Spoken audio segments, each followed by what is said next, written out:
following is a presentation of FSN Pittsburgh. The 124th season of Pittsburgh Pirates baseball brings a singular focus. It's time to dig deep.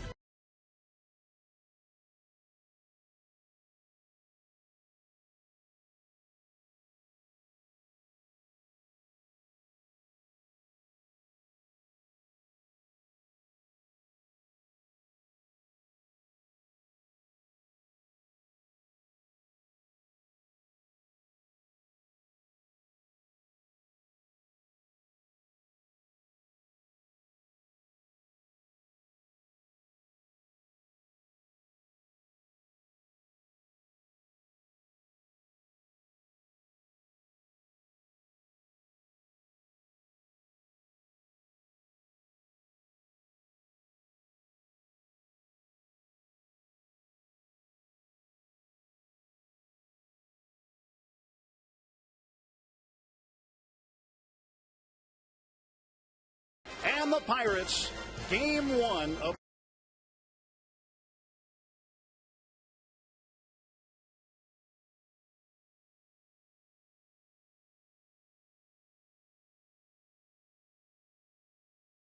an 8-year-old little leaguer ran to the window, make sure you're going to play baseball today. It is the best day of the year. I don't care what anybody says. Everybody's revved up. The possibilities are endless, and we're ready to go. We look ahead now to this year, and we look back a little bit. Two guys from last year, Andrew McCutchen, loads of talent. Garrett Jones out to prove his second half of the season wasn't a fluke.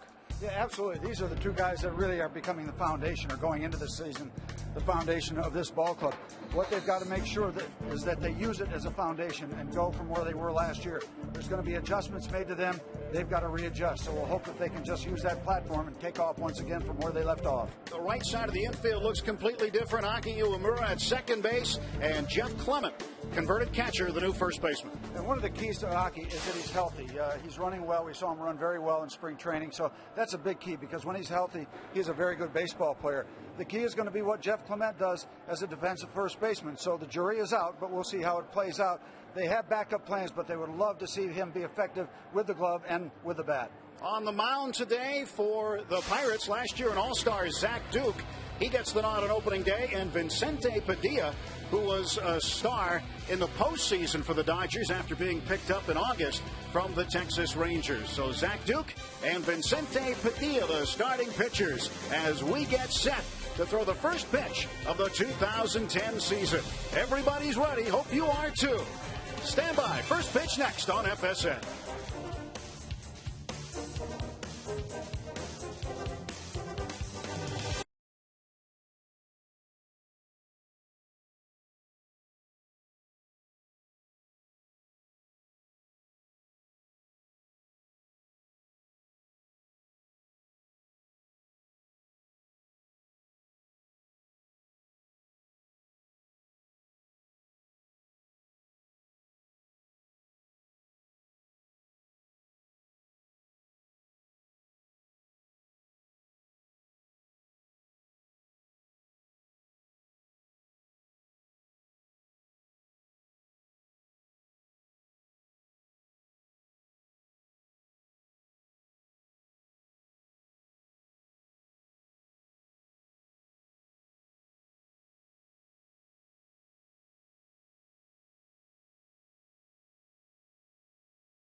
left field, shallow. Milledge will make the catch. And Martin bluffs. How about the Pirates perfectly playing Ramirez in left center field? So that's why they do it. They've seen film. They've seen resumes of where people hit the ball. That's combined with the type of pitchers we have. And a big second out. Zach Duke comes up big against one of baseball's best hitters.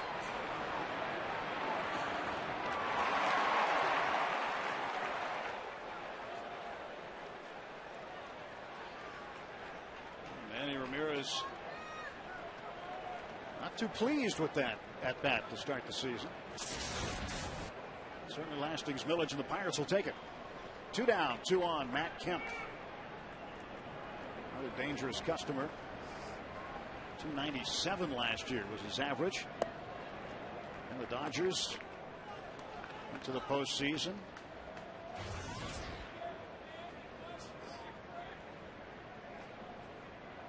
Kemp 26 homers, 101 runs batted in.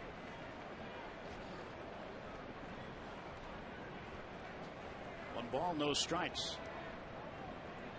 Duke's pitch on the outside corner for a strike. Good location on this one. Came back in. Backdoor breaking ball. And some people will say that might have curved around the strike zone, but Zach gets the call, picked up that outside corner. It's a very effective pitch. Left-hand pitcher to right-hand batter. 1 fouled back, and now it's a 1 ball, 2 strike count on Kemp. Zach trying to work through a mess here in the first inning. Got the first out, then a walk, double. Russell Martin was held up at third and a big out against Ramirez. Now a chance to leave those Dodgers out there. Kemp got a Silver Slugger last year, also a Gold Glove.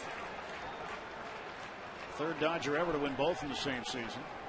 20th pitch of the inning for Duke. 1-2. 2-2.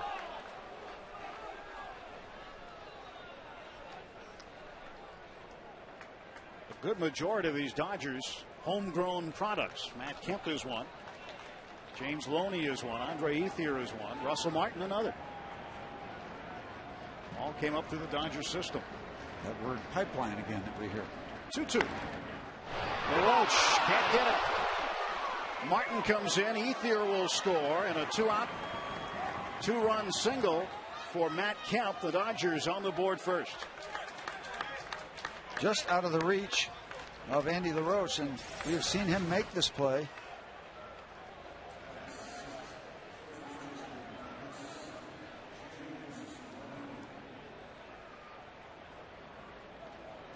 Just out of his reach, and well, there's the other side of left center field. A long way to come on a ground ball just wide of the third baseman. So the Dodgers strike first. So Duke giving up 2 in the top of the first. James Loney, first baseman, standing in.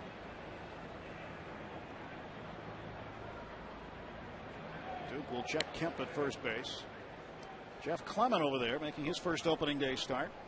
And Joe Torre, the manager, the skipper, had success in the first inning last year. 121-54, they outscored them.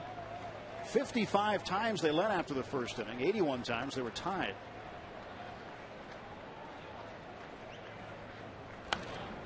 Good job by Zach Duke to hold that set position. Looked like Matt Kemp might have been thinking about taking off for second base. Not an unusual move after you get a 2-out base hit. Everything kind of settles down, and sometimes you can catch a pitcher off guard. Get careless and take off and get a cheap base. Zach held him there. Did a good job.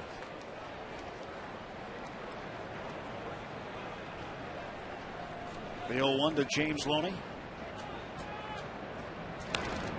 0-2 now to the Dodger first baseman. A laboring first inning for Zach. Since 2006, his first starts. He's gone 1-0 with an ERA of 2.6 and some no decisions mixed in there.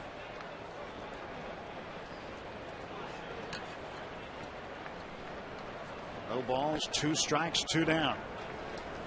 Outstanding last year, as we mentioned, against the Astros opening day.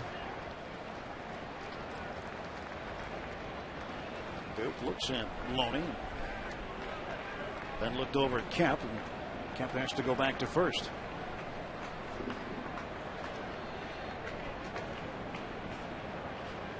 Clement continues to hold him on. 2-0 Dodgers early going. Here comes the 0-2. Got him looking. Call. Strike three. Loney sat down by Zach Duke. 2 runs in for the Dodgers. The Bucks coming to bat.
McCutchen and Garrett Jones led all big league rookies last season in home runs with 21.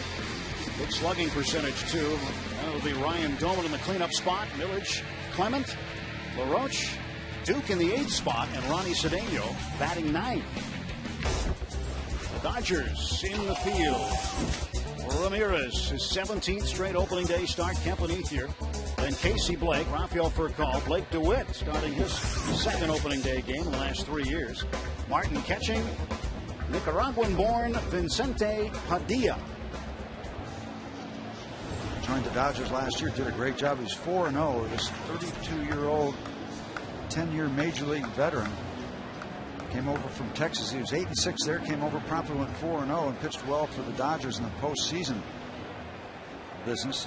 You mentioned he's from Nicaragua. He's 2nd all-time pitching leader in major leagues from Nicaragua, and he will never be more than that because Mr. Martinez is number 1 with 245. He's got 98. There's Martinez. El Presidente has 245. So the first pitch to the leadoff hitter, Aki Iwamura, high for a ball. Iwamura last year with Tampa Bay dealt with a knee injury, but during his time there, just 69 games at 290. 1-0 is taken for a strike. Well, we saw some pop in his bat in spring training, and the kind of pop in his bat, Steve, that while in Japan he had a couple of 40 home run seasons. The big sweep, all body swing. You'll recognize it. It'll be something that when you see it, you'll say, oh, that's Aki. It's not a lot of hands and arms. There are, but there's a lot of body in back of those hands and arms. He'll just take that whole body and turn it around, turn it into the ball. Just missed outside. The count 3-1. You look at 2004, probably his best season with power, Steve. That was with Yakult in Japan. 44 home runs. He hit an even 300 that year. Yakult Swallows, Japan. 3-1. And the Bucks had a runner aboard. And when Andrew McCutchen gets introduced, the fans will let him hear it. Batting 2nd, center fielder, number 22, Andrew McCutchen.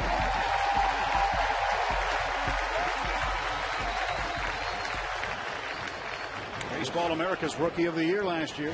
Just hope that he picks up where he left off. Led the team in average in the spring. He said after the Philadelphia series, Steve, that he wished that those hits counted. He was really hitting the ball once they got in the latter part of spring. Take inside, ball one. He got a chance to be a very special player.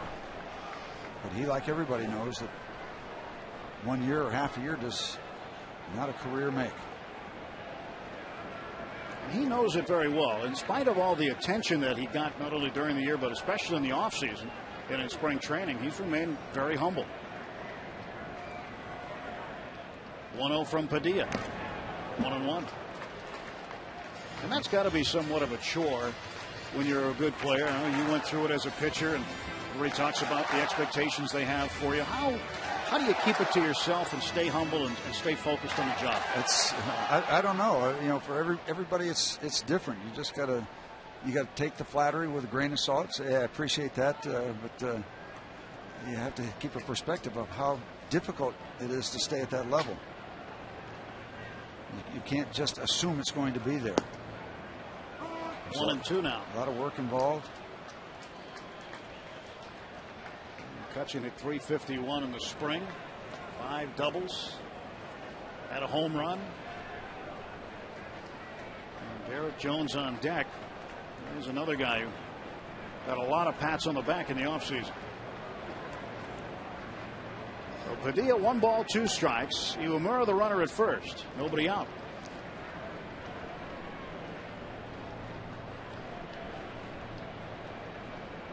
Stretching the 1-2. Tried to get him to chase it. McCutchen didn't bite. By the way, Iwamura at first base was running quite well and free and easy down in spring training because he had that knee problem. He's still wearing the brace. I don't know if that's forever or not, but that was the concern, that he would be okay after that injury. Still has it on the left knee. So far, so good. Martin sets up outside for the 2-2 pitch. And staying alive is McCutchen. As Martin takes a shot. Working against Padilla. Vicente Padilla signed originally with Arizona back in 1998. Had good years with the Philadelphia Phillies. He was a 14-game winner twice. Won 15 with Texas after leaving the Phils. Won another 14-win season for Texas, and then last year splitting the year between the Rangers and the Dodgers. 98 career wins. This will be a big milestone year for Vicente Padilla. In the air to right center. Andre Ethier calling for it. 1 away. McCutchen flies out. And Padilla gets the first out. Number 46, Garrett Jones. Garrett Jones, of course, had that big home run year for the Pirates last year. Padilla, he gives up his share of home runs. It's not anything that's insanely high. Last year, 25 starts, 16 home runs given up. It's not a bad number for a starting pitcher. Number 2 put down by Russell Martin. And there's that off-speed big pitch. Floater. Could read the label. Can you believe it's 76 degrees here today on April 5th? Unreal. Just a spectacular day. What a beautiful sight. Beautiful shot from a Goodyear blimp. Here's the 1-0 to Jones. 1 ball, 1 strike. And one thing the Dodgers got to like about Padilla is that last 2 years, 18-5 on the road. Second best to Cliff Lee. He's a little bit better. That's terrific road numbers. 18-5 for Padilla when you count 2008 and 2009. And arguably, he was their best pitcher in the postseason. Pitched 7 scoreless innings against St. Louis in the division series clincher. And then in the only game the Dodgers won against the Phillies in the NLCS, he pitched 7 1/3 innings and ended up giving up only a run. A little giddy up on that 92-mile-an-hour fastball from this 32-year-old. Up in him, good pitch to Garrett.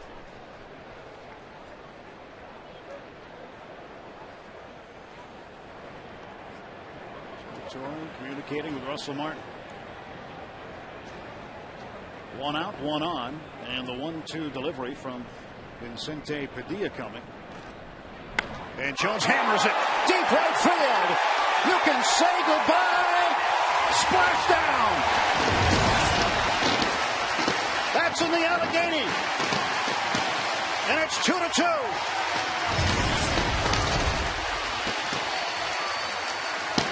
Jumpstart over 35,000 fans as Garrett Jones got it all.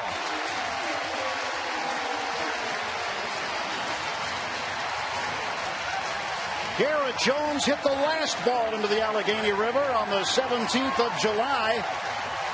It went 461 feet. They want a curtain call.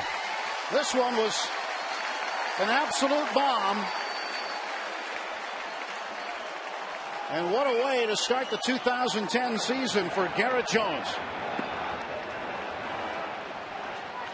That was fun. That was fun to watch that. Good hang time. Bam Bam Jones. Strike is called to Ryan Domit, the cleanup hitter. Jones told me on the Winter Caravan the story about when he was a kid, walking around the neighborhood with a bat over his shoulder, and a neighbor thought he looked like the character Bam Bam from the Flintstones. Called him Bam Bam. That's what he was known by in his neighborhood. Talk about energizing a crowd. Instant wake-up call. Electricity running through this building. The first Bucco blast of 2010. 0-2 to Ryan Domit. One out. And Martin needs to talk to Vicente Padilla. Well, let's look at this a bunch of times if we can. This is fun. Padilla knew it. Give me another ball. That was in the wheelhouse.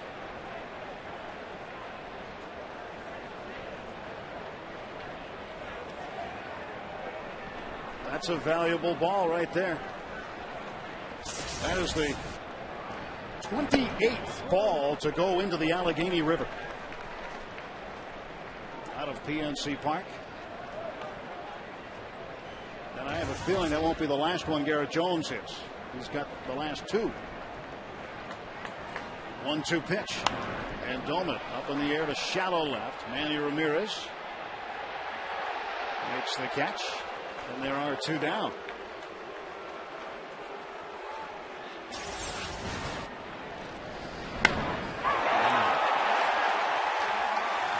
Lord help us and save us, cried Mrs. McDavis. A bomb.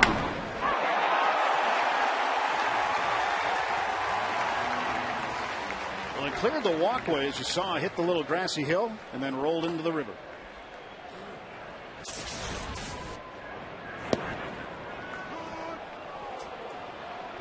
The birthday boy, Lastings Millage, takes a strike. On the bottom of the first, 2-2.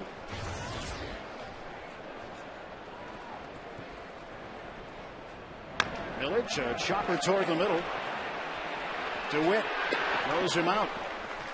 But the crowd rising to their feet and applauding Garrett Jones with a 2-run blast off Vicente Padilla. Take me to the river, drop me in the water. And the Bucks and the Dodgers, after one full inning, are tied at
at home with Safe Auto, proudly supporting the Obadiah Cole Foundation for prostate cancer screening and awareness. Early detection is the cure. Steve Blass, Tim Neverett. A beautiful sun-splashed 76-degree PNC Park. I'll tell you, we each got 2 runs, but ours was a lot more exciting. 456 feet, the estimated distance on the home run by Jones. Zach Duke delivers a strike to the third baseman, Casey Blake. 0-2 quickly to Blake. So it'll be Blake, DeWitt, and Vicente Padilla. Ground ball towards short. Cedeno there. There's one out. Aerial coverage today provided by Goodyear. New Fuel Max tires help you get there on less gas. Calculate your savings at GoodyearTires.com. Just absolutely spectacular shots today from the Goodyear blimp. Got some white caps on the Allegheny and the wind blowing straight out. You could see some more bombs. Balls that are well hit will carry straight on out of here. Strike call to Blake DeWitt. 456 feet. Now, just to give you perspective, that ball would have been caught in Forbes Field if it was hit to straightaway center. It was 457. I know because I've thrown a couple like that. DeWitt got locked up on this Duke offering here. High inside fastball creates the awkward swing. Ooh, that's been tight on me.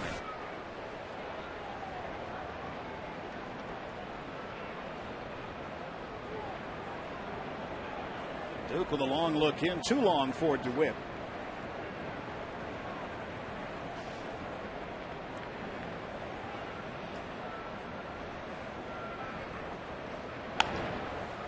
Cedeno not able to get to that one, and Milledge in left field has it. A base hit with one out for Blake DeWitt.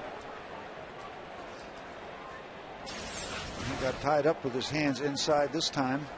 Just kind of fights it off, hits it wide of Cedeno, and will give Padilla a chance to show his bunting skills, perhaps, as Larry Bow will go through the signs, third base coach for the Dodgers. Mariano Duncan over at first. A lot of major league experience in coaching boxers. Larry and Mariano.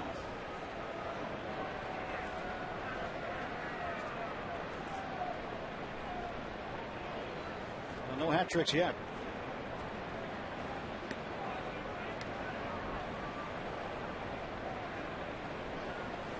Who wants it? There you go. Had to. No, that's still coming up. So, Vicente Padilla with Andy LaRoche way into the grass at third. Padilla shortens up. Takes it for a ball low.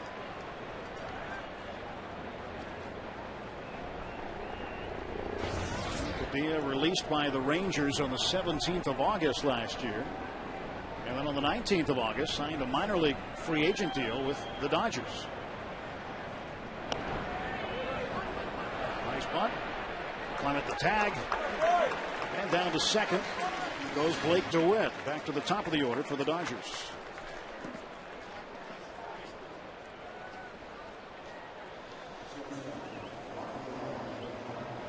Back for the 2010 season, it's Buck Night presented by Pepsi. See your Pirates take on the Dodgers this Wednesday and enjoy Pepsi, hot dogs, and popcorn for just $1. Also get game tickets for just $1 while supplies last. For tickets to Buck Night, you got to go to Pirates.com. I get a chance to, for the first time, to see one of my favorite things in all of Major League Baseball. High fives throughout the dugout for a sacrifice bunt. Isn't that nice? Isn't it? Well, you like it. I absolutely hate it. You were bunting, you didn't mind it. There were no high fives when you that's right. got your bunt down. It was part of your job. Yeah. I guess you're right. It's a new school way of thinking. It is, yeah. 1-0 to Rafael Furcal. He's 0 for 1, flied out to right. Garrett Jones made a nice sliding grab on him to start the game. Strike is called. 1-1. I guess you played in an era where everything was just expected. Right? I mean, everything was just expected out of you guys. Yeah, you get to the big leagues, there are certain things you're supposed to be able to do. I mean, not, of course, things out of the ordinary, yeah, high fives all around and all celebration, absolutely. But putting the bunt down. 1-1. Foul ground. Clement giving it a look.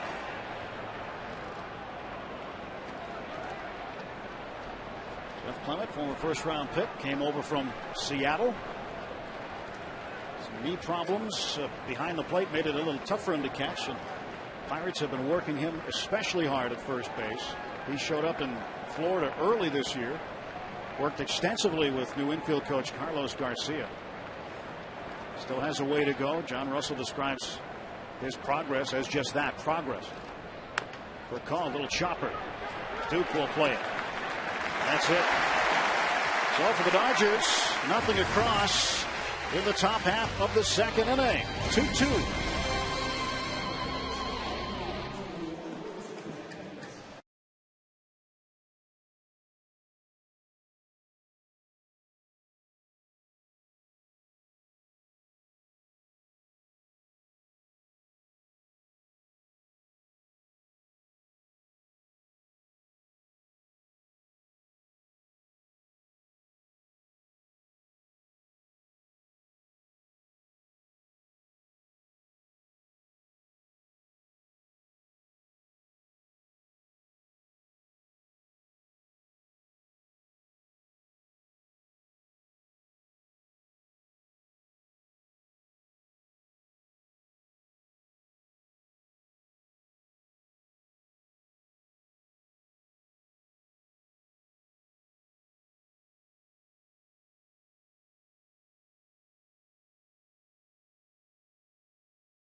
Downtown Pittsburgh. Saturday on Inside Pirates Baseball, get an inside look at Ross Ollendorf's summer government internship. See which Pirates players fantasy baseball owners are most interested in drafting.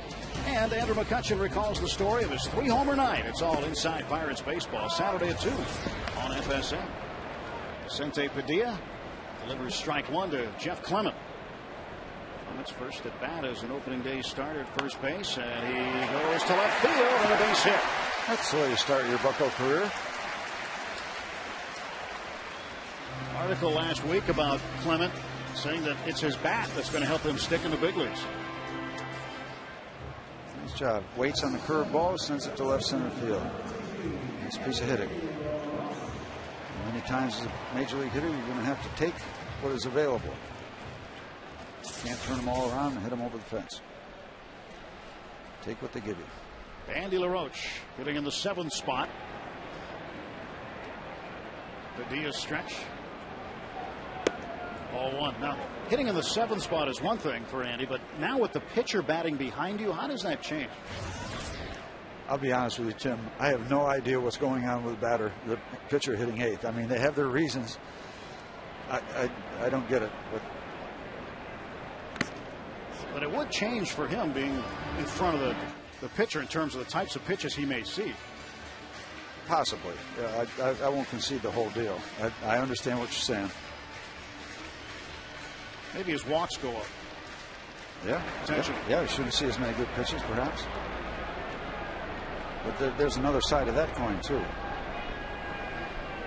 Oh, get him? Piece of him? Yeah. Got him. Yeah, the theory being also you can argue that a good major league pitcher say, I want to really get that 8 because I get the 8th guy. I got 2 kind of outs that I can count on. So I'm really going to concentrate on that number 8 guy because I got an easy out coming up.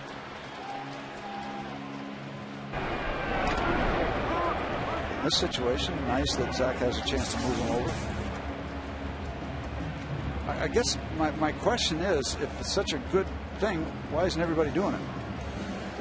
But again, there are a lot of good major league managers that have done it. Tony La Russa has done it. Some other guys that have done it. So they see value in it, and they're running the ball clubs. And that's what they should do. What they think is right. Duke gets it down. Martin won't have a play, and the bases are loaded. E2. Russell might have been looking at third base while he was trying to pick up the baseball. Joe Torre knows what that's all about. Former catcher. This ball was not bunted very far. Let's see, where is Zach hustling it out? I don't know, he's looking at third base, but that many times will be the situation. You just look to where you might have a play instead of really picking up the baseball first. The go-ahead run down at third. That's Clement. LaRoche at second. Duke at first, and Cedeno, the number 9 hitter, takes ball one. Tommy Cedeno, 208 last year, 105 games split between Seattle and the Pirates. It'd be nice to catch a gap right here. Watch everybody run for a while. Toward the middle. We get the one at home and the one at first. Wow, Padilla almost throws that ball away, but that's how quickly you can get things cleaned up as Padilla really picks up his catcher. And an anxious moment for Russell Martin. Yeah, he's smiling now because it looked like Padilla threw about an 85-mile-an-hour cutter at him. Just what the doctor ordered for the Dodgers. There's the chop, and then the throw way over. And then really good presence to keep everything together by Russell Martin, because he got shocked by that throw and then had to get the throw and then gather himself to make another good throw to first base. Aki Uemura, second time around. First time up, he walked and scored the first Pirate run of the season. Second and third and 2 outs. LaRoche at third, Duke at second. 1-0 to Uemura.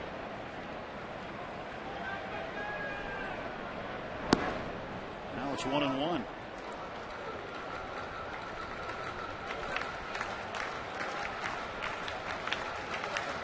Pirate Parrott doing his thing. Yeah, he was busy in Florida for a long time. I'll tell you one thing, we were in Philadelphia. Our guy's got it all over that Fanatic. He's got it all over him. Fanatic is so jealous he changed colors. Our bird. Well, when you're struggling, you try a lot of different things as the Fanatic continues to struggle. Yeah, the Fanatic's been that same color green that the Parrot is, and he's been outdone. He conceded. So he changed to red this year. But the Parrot will always be green. He can dance a little.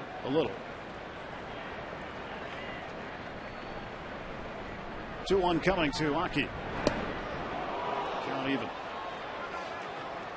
Padilla will go to that breaking ball a good bit when he's in trouble, trying to work himself out of this jam. Aki kind of pulling away from that breaking pitch.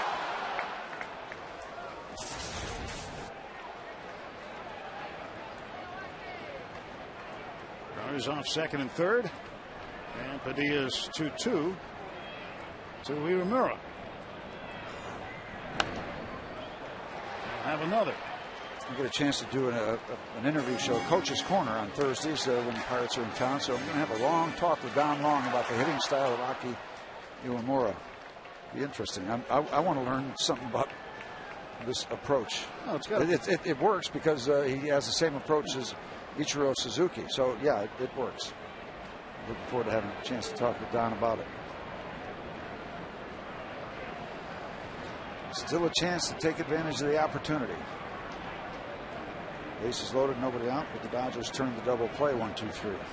Clement had the leadoff single, then Andy LaRoche hit by the pitch. Zach Duke reached on the error, trying to sacrifice him over, and then the double play, as Steve mentioned. It wasn't as easy as 1-2-3, but that's the way it went. And now the count full to Uemura. And don't for a minute think that Padilla is being very careful with Iwamura so he can get to Andrew McCutcheon. Doesn't work that way.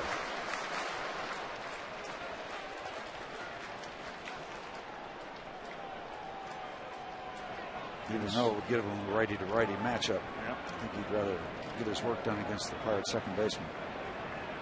Let's see which one of those pitches Padilla throws. Payoff pitch. Sort of left. Got him with a curveball. And Manny Ramirez makes the catch, and the Pirates strand 2. Had 1 hit. We'll head on to the third. 2-2, Dodgers and Bucks.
Right there.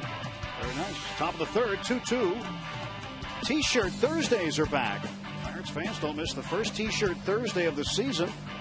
This Thursday, as your Bucks battle the Dodgers at 12:35. All fans receive a Pirates T-shirt at the gates, courtesy of West Penn Allegheny Health System. It's also the first alumni autograph session of the season.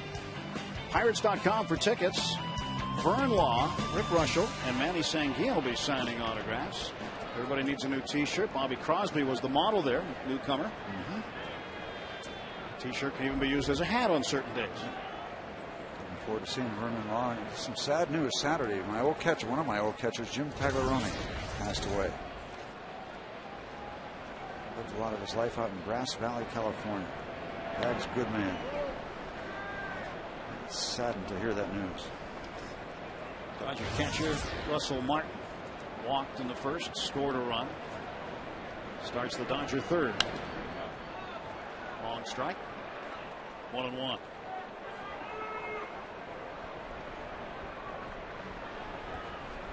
It'd be nice to catch up to the Deacon, Vern Law. I was out in his neck of the woods this winter in Provo, Utah. Visited with Vance Law, his son, former Bucco infielder.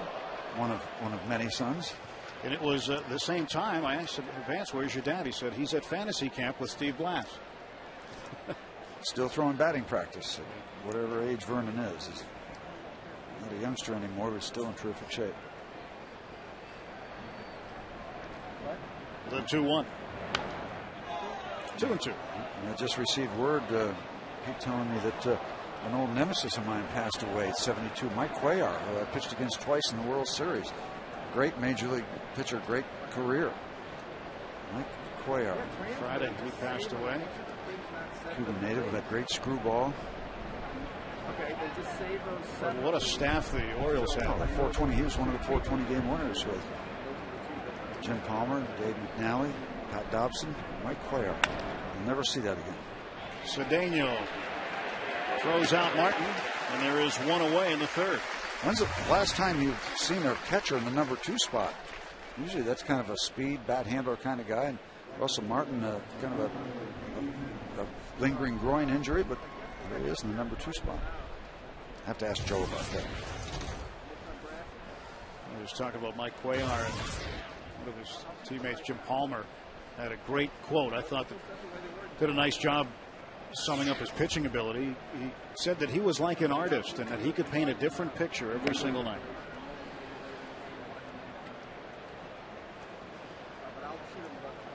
Andre Ethier looking out at Zach Duke. Takes ball one. As a part of Mike Cuellar's book, he had a home run off me at Forbes Field way back in the days when he was with the Houston Astros. He must have hit it pretty far to get it out of Forbes Field. Well, he hit it high. It wasn't that you needed all that deep down the line, but he had to get some serious height. But yeah, he got it all. Well, occasionally that happened at that ballpark, I'm sure. Most of the time you had to earn it. This one pretty well struck to left center. Going back on it is Millage. And Millage makes an unbelievable over-the-shoulder grab. Ball hit deep into the dread zone, where the dreadlocked outfielders converged on it, and Lastings Millage, a fine defensive play. Yeah, he didn't quit on it. He hesitated halfway through, but he did not quit on it. And the ball carrying very well and wind blowing straight out, he eventually runs it down. And he's got to know he's got that kind of room when he's out there. Outstanding work. Happy birthday, Lastings Millage. Manny Ramirez takes ball one. Let's look at it at real speed. Get an idea of the distance he had to travel. Ball's up in the air. You see him right there? Thinks he had it measured with that step in between, but didn't quit, turned it on, and basically outran it. And it's going to be a continuing educational process for Lastings in that big acreage out there. That was a dandy play.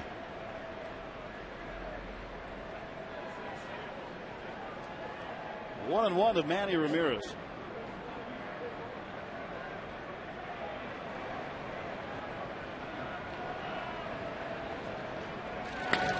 To right field. Jones on the run. And Jones won't get it. Off with Clemente Wall. And Ramirez will chug it to second base with a 2-out double. I thought for a moment that Garrett might be able to run it down, but he had a right-hand batter slicing the ball away from him, which makes it doubly difficult. The ball has that spin that takes it toward the line. He wants to keep running in that direction. Manny Ramirez hits it with enough authority and enough power to keep that ball turning and keep on carrying. For Manny Ramirez, that is his 532nd career double. You know how many doubles Willie Mays had? 523. Just gives you an eye on the career of Manny Ramirez. And he may draw boos in visiting ballparks, but he's going to Cooperstown with his numbers.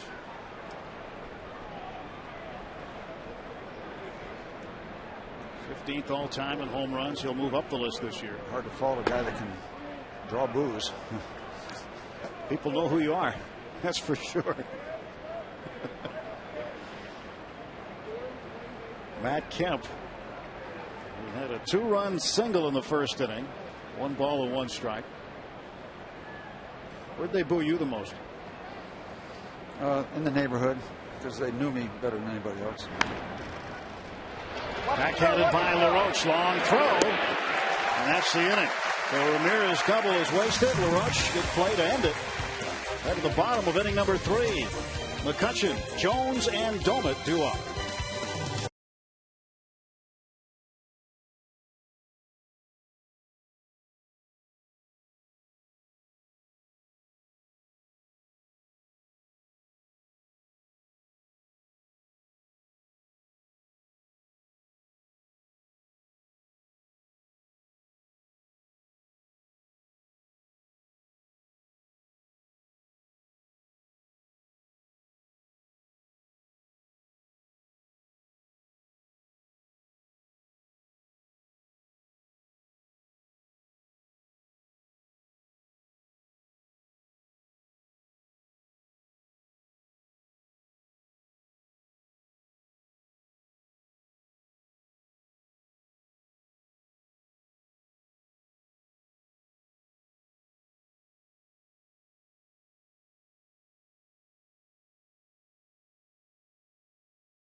between innings.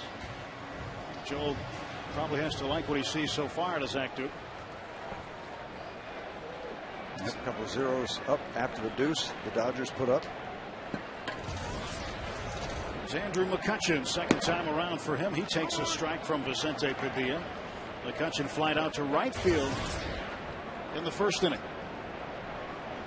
Hitting in the number 2 spot. Andrew McCutchen.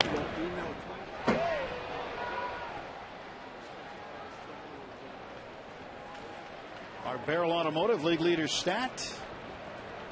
Multi-hit games from a season ago. Andrew McCutchen, not even in a full season, led the team in that category with 36. Garrett Jones on that list. Part of a season. Barrel Automotive's definitely worth the click. Well, good luck to my Duke Blue Devils. My old buddy Tom Butters, former athletic director that hired Coach K. They are going to destroy Butler tonight. Just destroy him. You think so? Yep. Well, I don't think there are a lot of folks in Indianapolis who might have other things to say. Yeah, but those people are from Indiana, and that's, that makes everything a little suspect. But it's a great story, Steve. What? It's the Hoosiers story all over again. That was fiction, was it not? Up in the air, foul ground. Russell Martin. And McCutchen is gone. The movie was. The movie's fiction, but I think it's a great real-life story. We've never seen anything like this before. Garrett Jones, you want to talk about... This is not fiction. Fiction. He wrote himself a great story last year and started it off great today with a 2-run home run into the Allegheny River. We had a lot of fun with Garrett on the Caravan. Good crew. Garrett Jones, Charlie Morton, Ross Ollendorf. Just don't want to get involved in any pickup basketball games with that trio. 1-0 to Garrett Jones. That's why I watched you guys play in the gym. I was a little worried somebody was going to give you an elbow or something. You weren't afraid to shoot it, though. I saw you put up a few. No, well, if you shoot it quickly, you get knocked around by those guys. Jones goes the other way. Manny Ramirez a run toward the line, and this one is gone! Home run, Garrett Jones! 2 for 2 with 2 long balls, and the Pirates have taken a 3-2 lead. What a story we already have in the 3rd inning of opening day. Tucked inside the foul pole down the left field line, and that's the kind of power he has. Crushed the first one, slices the second one. A bomb and then a little slice and dice. Everybody in Major League Baseball trying to keep up with the Joneses now. And already, the Buffalo Blast attendant getting a workout with 2 quick bombs. I got to say, he's leading the league. Boy, that's really nice to see.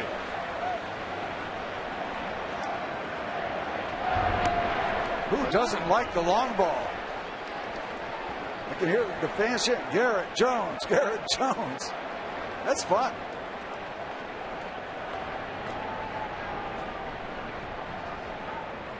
Dolan hits the 1-1 high in the air to left. Not a left fielder involved, we know that. And that's a hit. Manny Ramirez was almost like a spectator for a while, while Casey Blake and Rafael Furcal were left to fend for themselves. That's the other side of Manny Ramirez.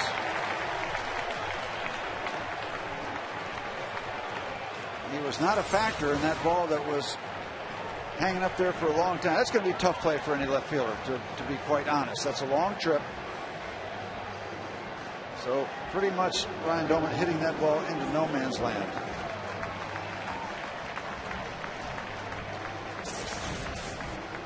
So Manny Ramirez will back up, and I'm sure he'll hear it from the left field loonies. Again, very, very difficult play for any left fielder. But of course, Manny has that reputation to be primarily an offensive player, so that's going to be the first reaction. That was my first reaction. Then looking at it, he had a long way to go in a ball that was hit perfectly in that kind of Bermuda Triangle. Hastings Millage fouls it away. And just a follow-up note on Garrett Jones, Steve. He's the 6th Pirate all-time to hit 2 home runs on opening day. The last guy to do it was Xavier Nady in 2008. Xavier now with the Cubs. Well, that's the good news. The bad news, people are going to want him to do it all the time now. What a start. What a great start for him. 1 out in the 0-1. That's inside. 1 ball, 1 strike to Lastings Milledge.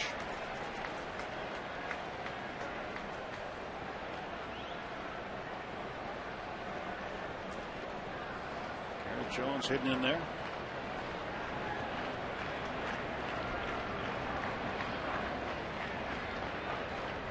Padilla looking back at second. Now comes home. This one to right. And Ethier makes the grab. So a hard hit ball right at Andre Ethier. Another hard hit ball, this time going the other way down the left field line for Jones. Seems slicing that ball out away from him, and you have to be real strong to get that ball over the fence. I don't care if it's down in the corner or not. Now he's getting help from the breeze, no doubt about it. Just sliding away from Manny and into that corner. And there is that short section over there before it starts to jut out and get deeper by the State Farm sign as you go out toward left center field. So from the insurance sign into the foul pole, you can get something reasonably inexpensive right there.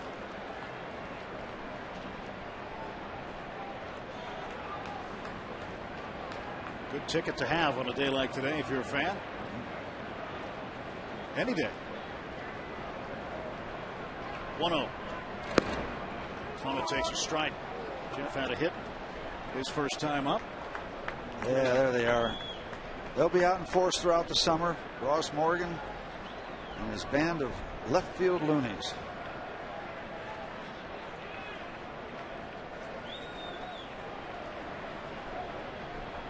Bellman at second. 1-1 the count. 2-1. Well, kind of ironic, the hardest hit ball this half inning might have been the ball that Lastings Milledge hit right on the button to Ethier in right field. Well, Clement, big question mark this year, and still deep into spring training. He hadn't been officially given the opening day first baseman's job. Struggled defensively here and there. But offensively, the bat has been producing. Especially the last couple of weeks of spring training. He started swinging the bat and a little more production. Got a ball over the fence. I talked to John Russell the other day about him. I said, you can kind of relate to him because you were a first-round draft choice as a catcher out of college, and you were ultimately converted from catcher to first base. And what do you think he's going through? He said, well, he's just learning. He's just progressing. And really, all he can do is continue to work and get better at the position. Both these managers can relate to changing around. Joe Torre caught, played first base, played third base.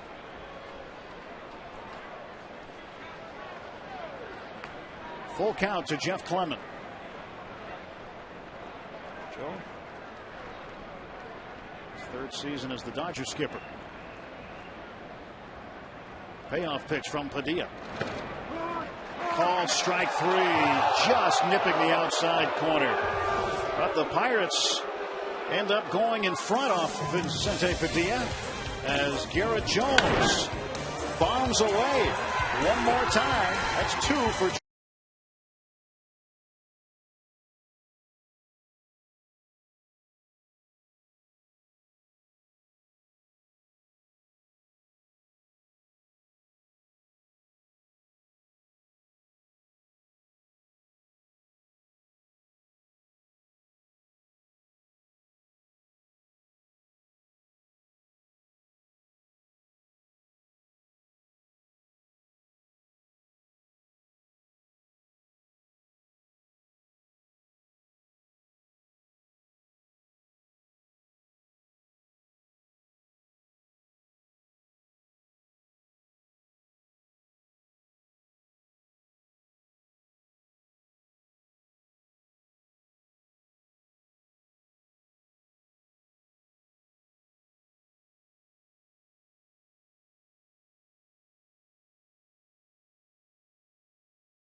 year's over. You know, you have to feel like you almost have to prove yourself every year that you're, you know, I feel like I'm not taking anything for granted coming in this season.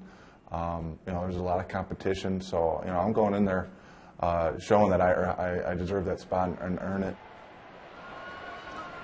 Yep, that's exactly the attitude you want. Last year's gone. That's history. He probably has to take each at bat with last inning as history. Don't worry about what's at hand.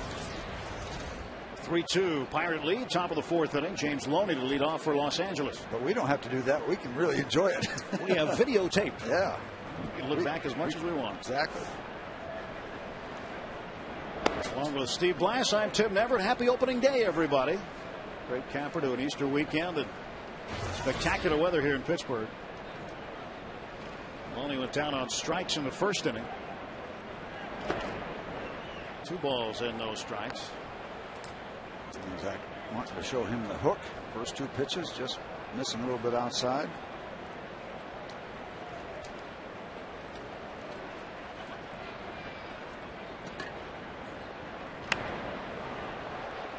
Two and one. Long strike for Loney. And Loney, one of the homegrown Los Angeles Dodgers. And they had a great minor league system, and usually have. There was a time when talent kind of went down a little bit, but there was a string where they had several rookies of the year in a row. Yeah, they've had a barrel full of rookie of the year awards. 2-1 pitch. 2-2. And lately, in the past dozen years or so, the talent has come back to the Dodgers system.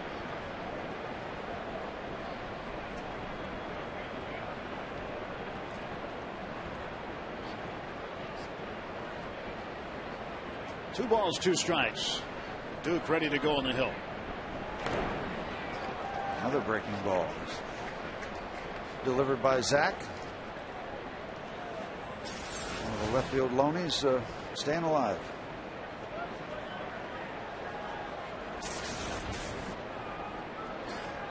That's good. Left field Loneys. First base. To center. McCutchen has to run. Andrew McCutchen puts it in the back pocket. Great day and a great shot of the Allegheny River. Aerial coverage provided by Goodyear. New Fuel Max tires help you get there on less gas. Calculate your savings at GoodyearTires.com. I know we say it too much, so I never get tired of looking at that. And it is gorgeous. Great to be home.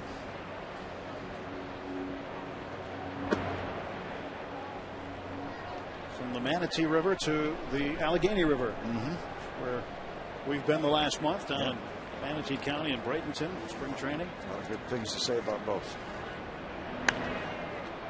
Casey Blake, long way foul. And as we always do to Tim on opening day, a tip of the cap to everybody that has put in a lot of hours and a lot of work to get this ballpark ready for opening day, ready for 30-some thousand people to come in. A lot of work involved, a lot of people doing a lot of good things, a lot of last-minute things that can only happen in the last minute. And they get it done, they put it together, so thank you for providing this great place to come.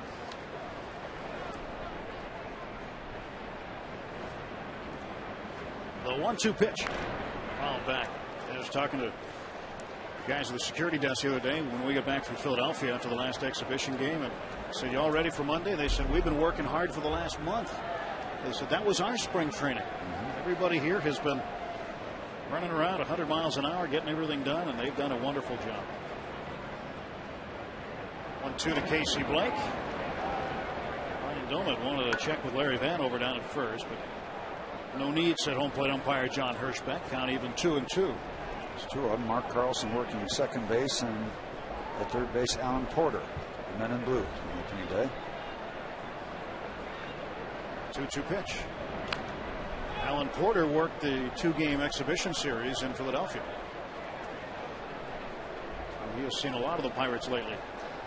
We saw a lot of the Phillies, didn't we? The last 3 games of spring training and some other encounters along the way.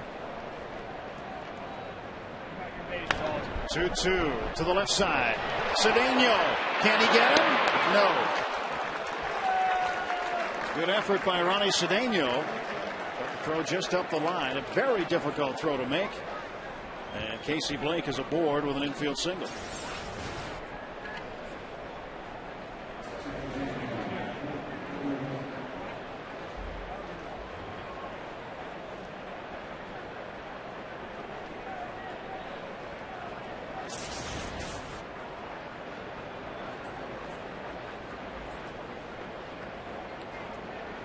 Blake DeWitt started for the Dodgers 2 years ago on opening day, but at third base. And now with the departure of Orlando Hudson to Minnesota, DeWitt has an opportunity at second base. 1 for 1 today.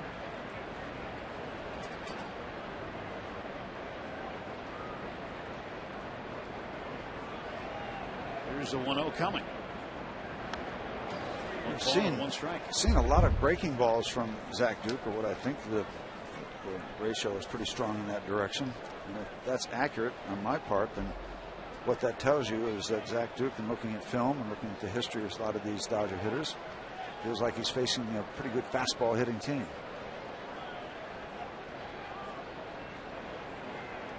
Blake DeWitt, one of only 10 Dodgers to ever start opening day at 2 different positions.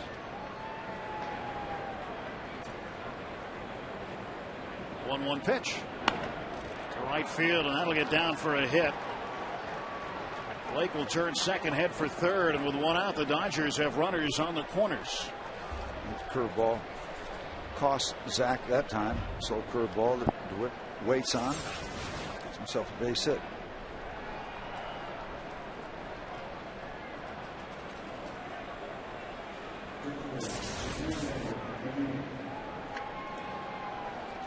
And Larry Bowa checking with Padilla now. You never know about a suicide squeeze bunt in a 1-out situation. Usually won't see it with nobody outs. They don't want to give up an out. And obviously you won't see it in a 2-out situation. So when you do see the suicide squint bunt, suicide bunt. That's a new play. That's a squint to look in for the sign. Usually see it in a 1-out scenario.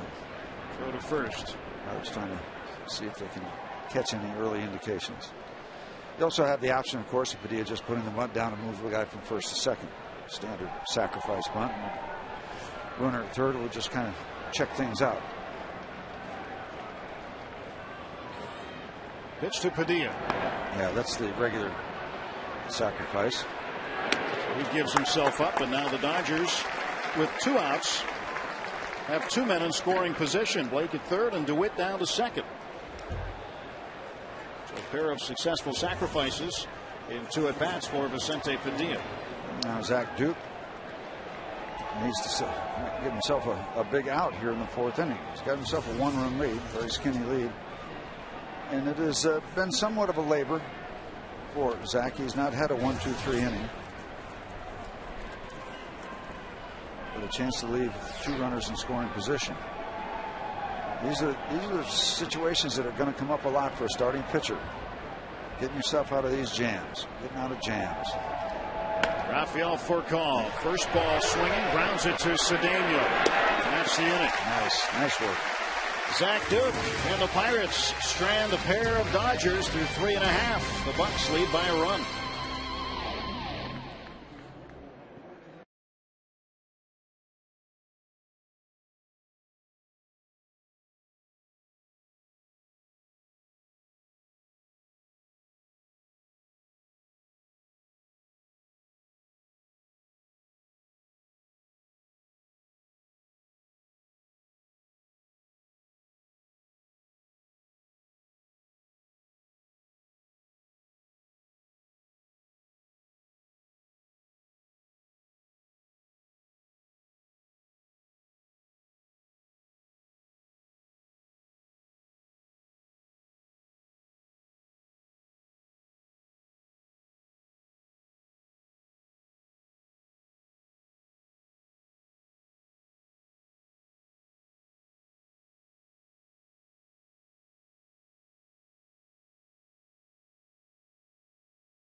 2010 Pirates baseball on FSN Pittsburgh is brought to you by AT&T, a better 3G experience, and by Day Automotive. We're going to make your day.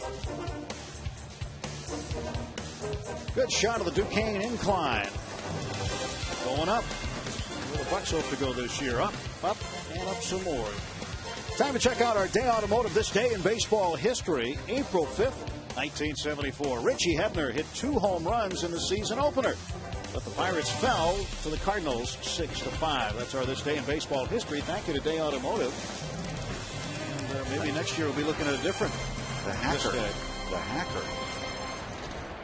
Garrett Jones with a pair of home runs here on opening day. 3-2, Pirates lead. Andy LaRoche, third baseman, looking out at Vicente Padilla. 7, 8, 9, and the Bucks order due up. 1-1.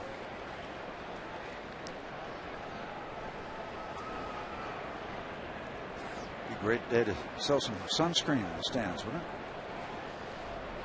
You ought to apply for that concession.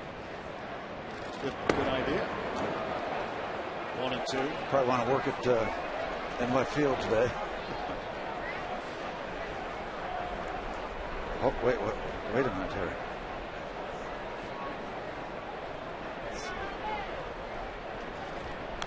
LaRoche stays alive. 1 and 2. You know, all kind of outfits at the ballpark, don't you? You see all kinds of great stuff. You really do. Garrett Jones has seen a couple of good pitches he's put out of the yard. The 1-2 to Andy LaRoche. Chopped it foul. Well, Andy got to visit with his dad Dave during spring training, who's the AAA pitching coach for the Toronto Blue Jays. And also, some thought he actually visited with his brother, Vinny Chalk, a relief pitcher who was sent down to AAA as the spitting image of his brother Adam. 1-2, lifted high in the air to shallow left field, but going in foul territory. Casey Blake makes the catch. Just more on that story. An exhibition game at McKechnie Field against the Houston Astros. Vinny Chalk was telling me the story that he doesn't have a brother, but he was in the outfield, and he said the Astros outfielder Hunter Pence came over to him and said, "Hey, how's your brother doing?" Meaning Andy. He thought Vinny Chalk was Adam LaRoche, and that LaRoche was still with the Pirates. But that's how close Vinny looks. If we see Vinny at any time of the year, you'll agree. Yeah. Hunter Pence got to get up to date a little bit too, doesn't he? Read a paper once in a while there, Hunter.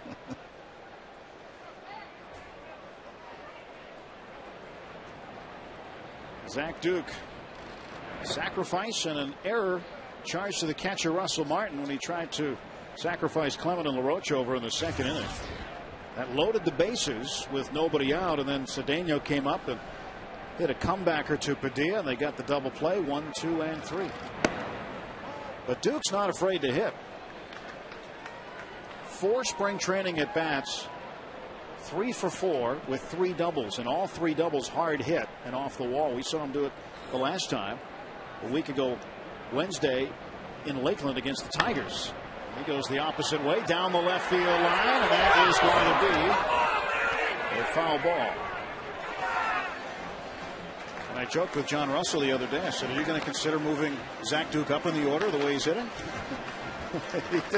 He said, "No, I think he likes where he is right now." He's trying to make a light moment of the lineup. Yeah. Well. 2-2. Count full. But that eagle eye put on that one. Close pitch.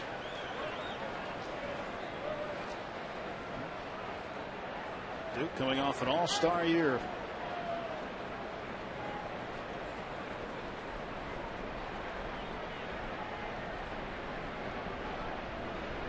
One out, and the 3-2 pitch from Padilla. And he got him on the corner. 2 men are out. Get your tickets to the biggest games of the year before they're gone. Sky Blast, post-game concerts, fireworks, and more. It's all at PNC Park this season. Check out Pirates.com for a full game and promotional schedule. Be sure to get your tickets before they're all gone. Make sure you're here for the big games. Big game today. He's got his big game hat on. Ronnie Cedeno 0 for 1.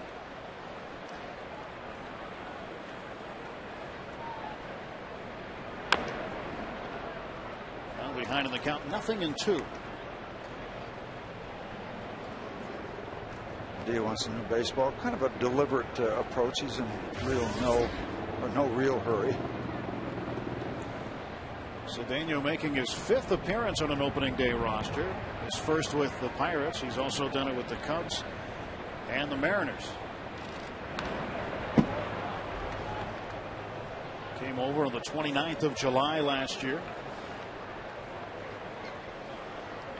And between the Mariners and Pirates combined to have a career 10 home runs. He never hit that many. Padilla's 0-2. Cedeno staying in there.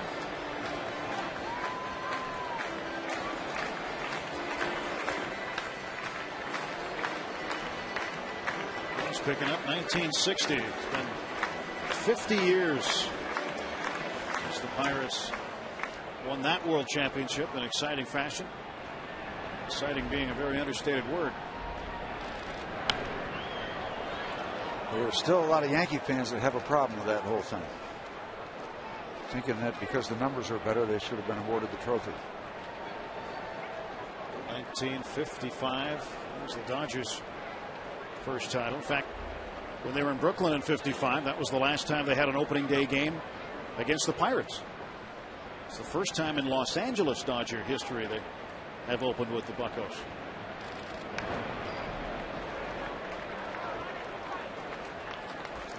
That game in 1955, it took a 3-for-3 effort from Duke Snider. And a stolen base, 2 runs scored. Carl Erskine pitched a complete game 7 hitter, and Brooklyn beat Pittsburgh 6-1 that day.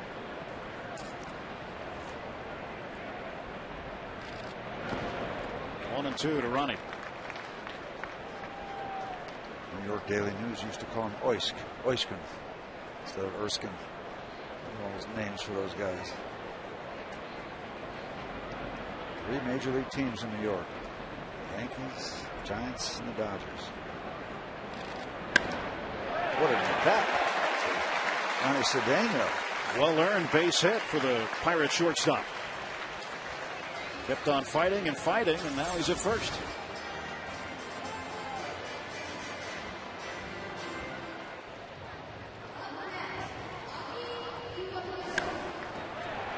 So that'll bring the Pirates around to the top of the order again. And Cedeno is aboard with 2 down. Aki Iwamura.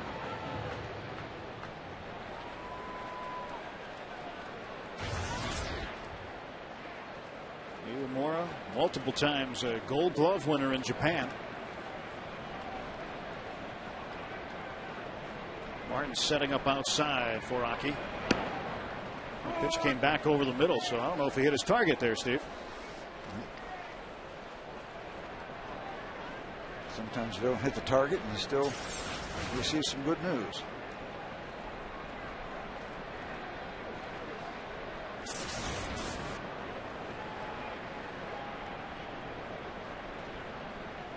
Iwamura 0 for 1 with a walk. He scored a run.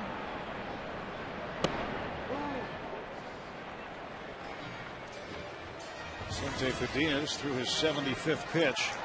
You know, the Pirates want to be a faster team. I'm keeping an eye on Ronnie Cedeno because there's not much happening. He's at first base. You got Iwamura up there. Give him a second chance if he gets thrown out.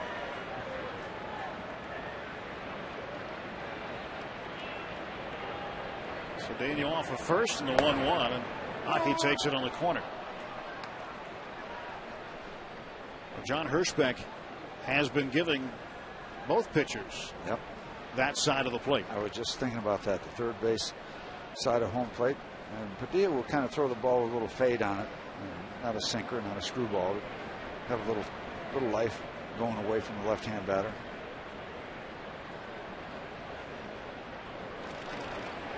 Dodgers wondering about Mr. Cedeno over there. Torrey wanted Padilla to keep him close. 3-2 ball game. 3 runs on 5 hits for the Pirates. 2 runs on 6 hits for the Dodgers.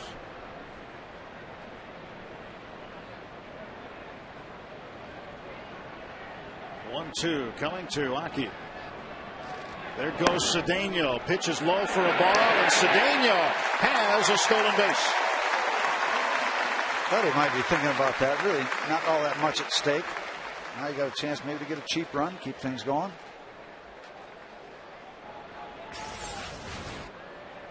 There you see a very good break. I think he steals that primarily on the pitcher and throw just a little bit on the shortstop side to let Ronnie get that hand underneath the tag. Not a bad time to go. 2-2 for Iwamura. Count full. Well, he wants that outside corner a lot. He's gotten it a lot. Missed there. So big pitch coming up. Pirates have a runner in scoring position. McCutchen on deck. And Iwamura facing the payoff pitch from Vicente Padilla.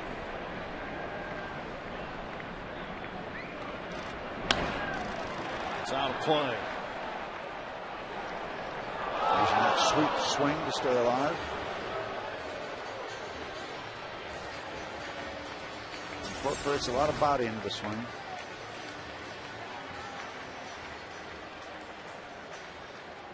See the extension of the hands out to that outside pitch.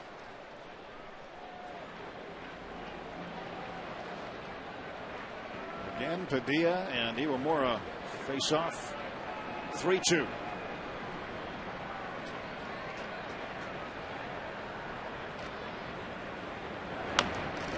They'll roll it to the right side. Loney tosses to Padilla, and they retire Aki, and Cedeno is stranded. So Padilla gets out of it. We're through 4. 3-2 Pirates.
Runs. Dodgers have 2. See the pitcher's throwing. Padilla with 80 and Duke trying to be more efficient with 68. Yep. And what you don't see there is the 2 home runs.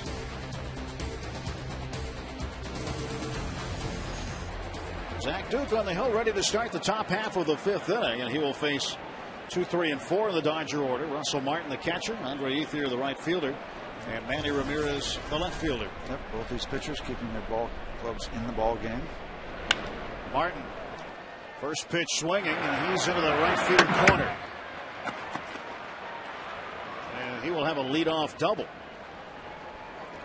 Russell Martin has reached base now for the 2nd time successfully. A walk and a ground out, and now the double. Got the ball upstairs. Might have been trying to throw that sinker down away from him. Left it up. Now you're looking down the barrel at the heart of the Dodger batting order. Trying to work on a 1-run lead. Protect a 1-run lead. He'll be challenged. Martin represents that tying run at second base, and a tough part of the Dodger order coming up. Andre Ethier, he doubled and scored in the first, and Lastings Millage took one away from him on the north side notch. Strike is called to Ethier.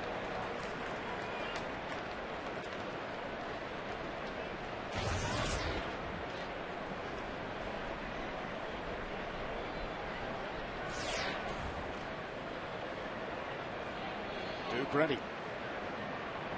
The 0-1. Right at Clement. Thank you, thank you, thank you. That ball was blistered, had a vapor trail on it, but right at the Pirate first baseman. Well, one of the things he's talked about this year, Steve, the difference between catching and first. Catching a ball comes into you, and he said at first the ball comes out to you, and he had a little bit of adjustment period over that. Ethier thought he hammered that ball, but he did. Clement right in the way. Yep. Sometimes that's the way it goes. Can't hit it much harder. One out for Manny Ramirez, 1 for 2.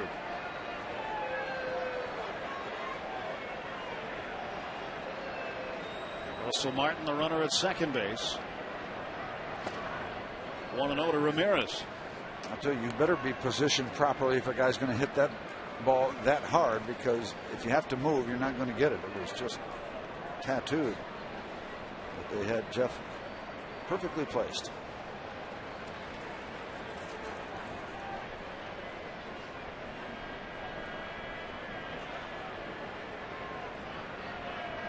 Ooh, 1-0 to Manny.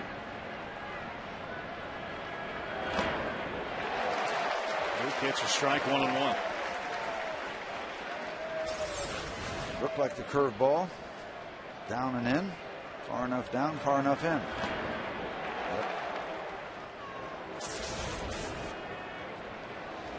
He gets his money's worth, that's for sure, when he goes up to the plate. So Ramirez looking out at Zach Duke. Ball and a strike. Russell Martin at second base. That went inside. When you look at the Dodgers, Steve, this spring has been a whirlwind for them in terms of travel. Many of these Dodgers had to travel to Taiwan for 2 exhibition games. And back to Arizona for spring training. Darn if that pesky Albert Pujols hasn't tied Garrett Jones for the league lead in home runs. He's got 2, huh? Yep. St. Louis with a 6-2 lead over Cincinnati in the 7th. Garrett Jones. Well, let's see what Zach Duke follows up. He tried that fastball in on the hands after the curveball. Let's see what Ryan Doumit does, how he moves. 2-1. Downstairs with the sinker. Fastball got too far out.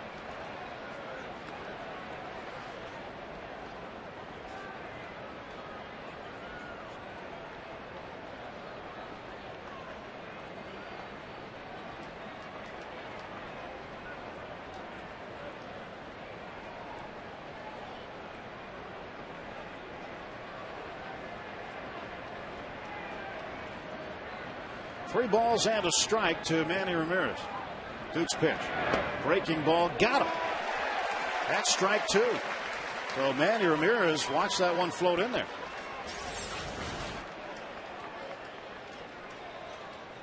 Maybe one more time on the back door coming in just to pick up that outside corner.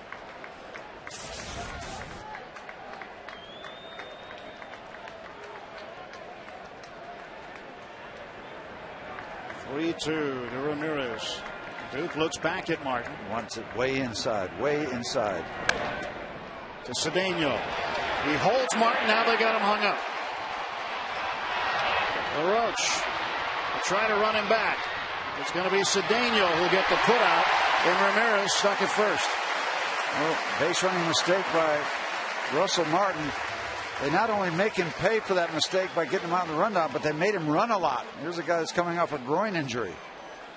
So hard hit ball by Manny Ramirez. And there's Russell Martin. And now it's just a matter of time. Might need an area code to get the numbers right, but eventually they'll get them out. Well, it'll be 6, 4, 5, and then 6.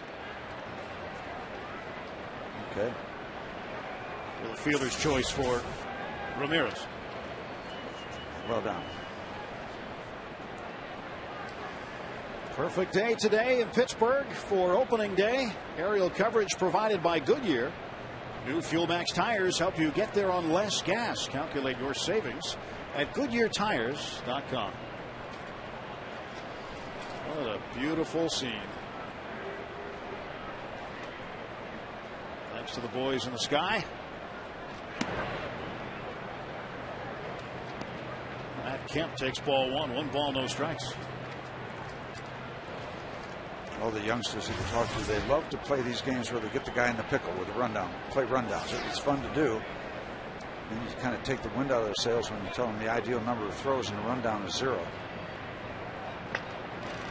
To Cedeno.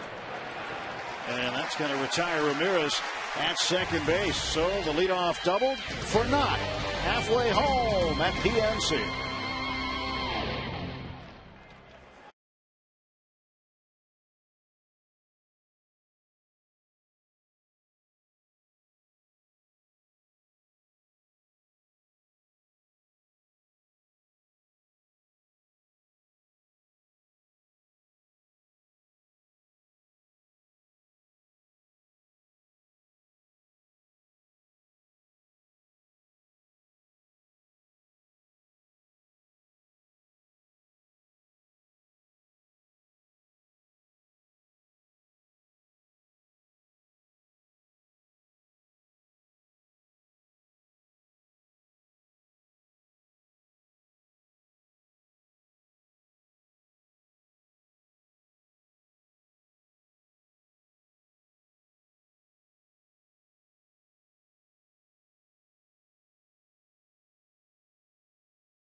Here at PNC Park, halfway through the ball game, 3-2 Pirates. Garrett Jones 2 for 2 with a pair of home runs. He's coming up again this inning. Ryan Doman 1 for 2 with a double. Matt Kemp 1 for 3 and a 2-run single for Los Angeles. On to Steve Blass, Tim Neverett, happy to be with you here from the North Shore of the city of Pittsburgh on opening day 2010. Andrew McCutchen leads off against Vicente Padilla, and he's struck. So the Pirates have the leadoff man aboard, and when McCutchen gets on board with nobody out, that can be trouble for the other team.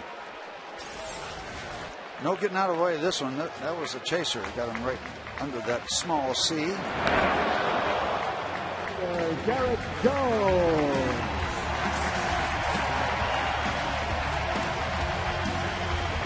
Here is Bam Bam Jones.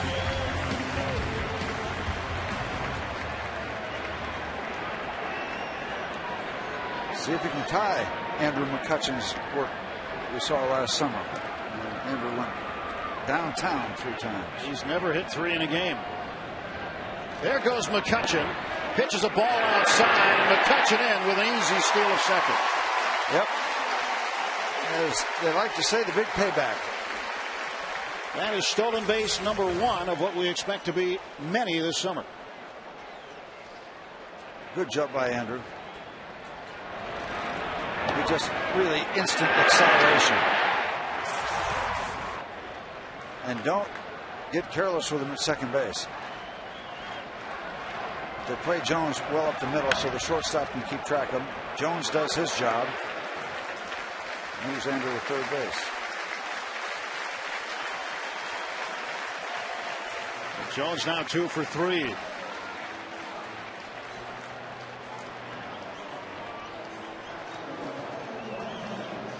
So runner at third with 1 out for Ryan Doumit. Doumit 1 for 2. High fives all around. You just love those high fives when the guy moves the runner over, right? I like high fives when they're of a certain category.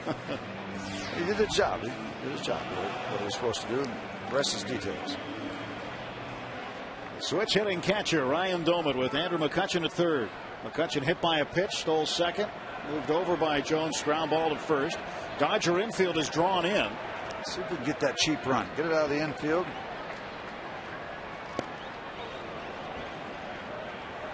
The outfield playing fairly deep, so there's a lot of room behind those infielders. Some milestones for Padilla. 2 more wins, and he will have 100. That's a big item. He reached one today. He hit his 100th Major League batter. More high fives, maybe? Yeah, right.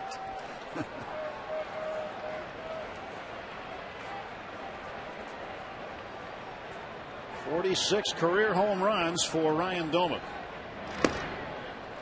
That's 6th all time on the Pirates home run list for home runs by a catcher. Doesn't need one here. Just get it out of the infield. Get yourself just a bit of breathing room. Zach Duke's been fine since the first inning. 4 zeros put up since then. The 1-1 pitch. 2-1.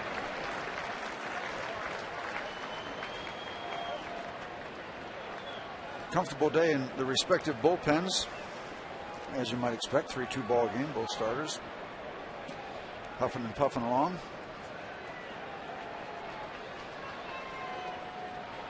Two and 1 to Ryan Doumit. Padilla's pitch. 3-1. Well, 1 out. Might be kind of intentionally walking Ryan, set up a double play. We'll see what he does with this one.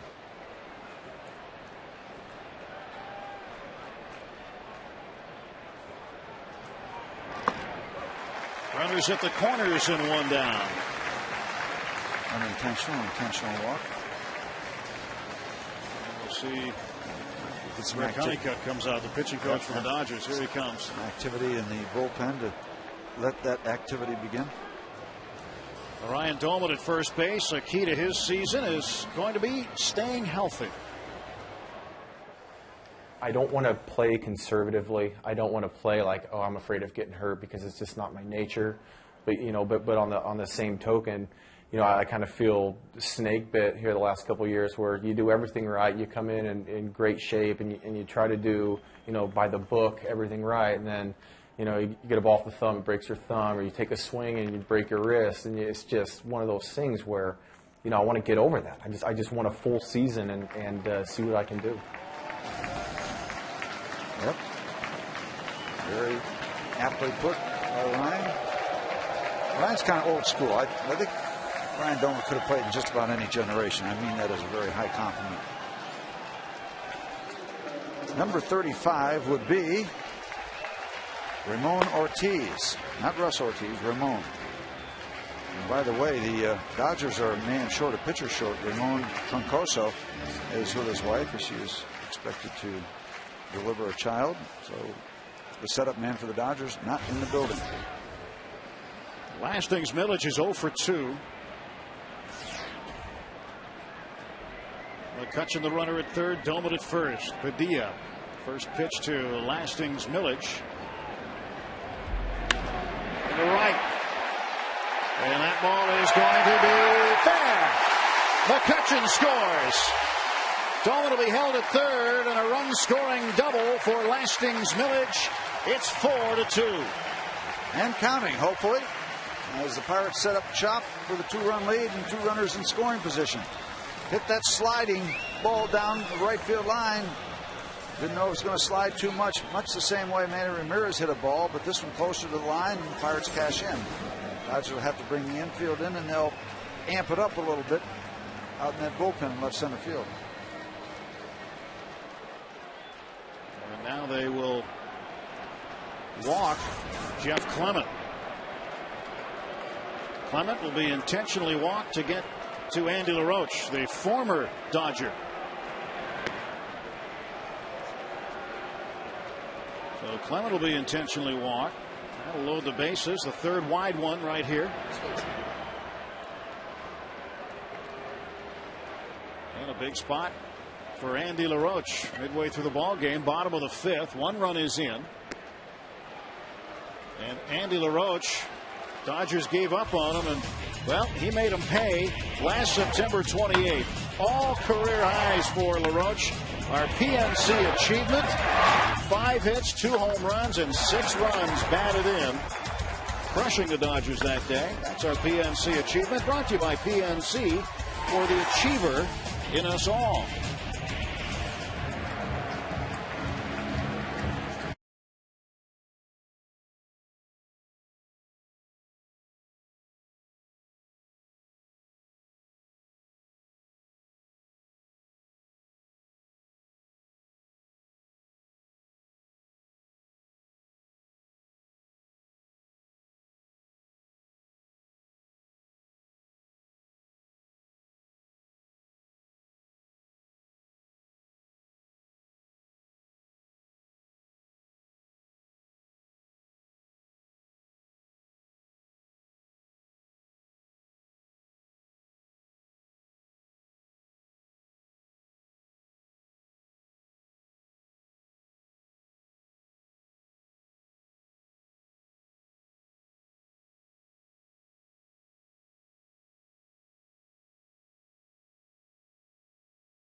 Time for today's trivia question, brought to you by AT&T Mobility. As you see Joe Torre, concerned look, looking on. Last season, what managerial record did Joe Torre tie? Stand by, we'll give you that answer to our AT&T Mobility trivia question coming up. Veteran right-hander Ramon Ortiz, some good years with the Anaheim Angels, 16-game winner back in 2003, but last year AAA Fresno for the Giants. First pitch from Ortiz to LaRoche. Strike call. Ryan Doumit, the runner at third. Lastings Millage at second base. He had an RBI double, and Jeff Clement, the intentional walk down to first. 0-1. 0-2 now. LaRoche in the hole. That one clipping the outside edge. See Martin sitting up on the outside corner and getting a pitch that he's going to get that call 50% of the time. The time the Dodgers got it. 0-2 to LaRoche. And this one is the infield fly, so LaRoche is automatically out, and the runners can advance at their own risk. So 2 men are out. So Ortiz gets LaRoche, and now this is going to spell an early exit for Zach Duke. And he frustrated. 3 good pitches thrown by Ortiz to get a huge second out.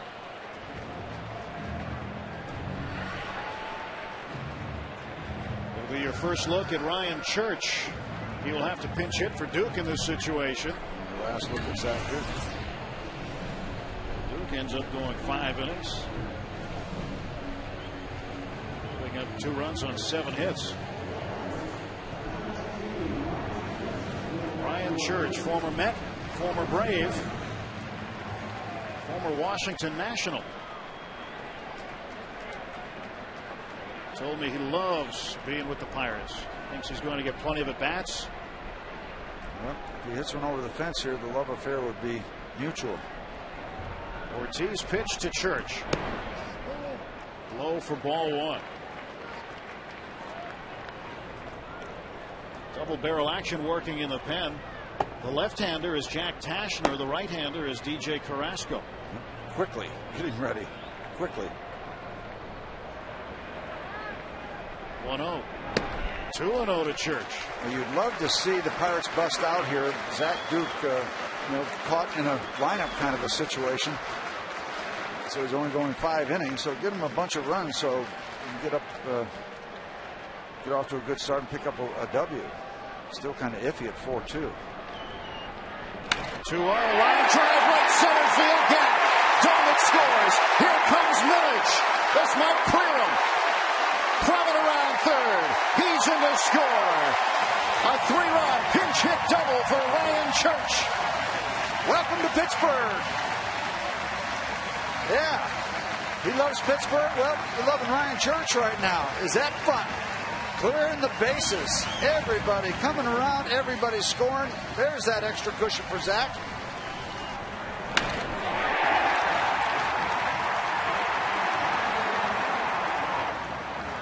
Outstanding work for Ryan Church. Clement scoring the last of the 3.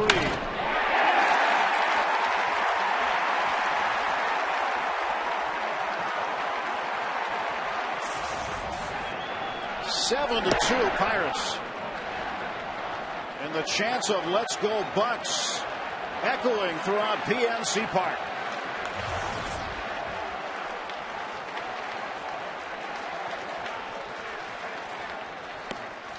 One and one to Cedeno. Ronnie had a base hit in the 4th after grounding into a double play in the 2nd.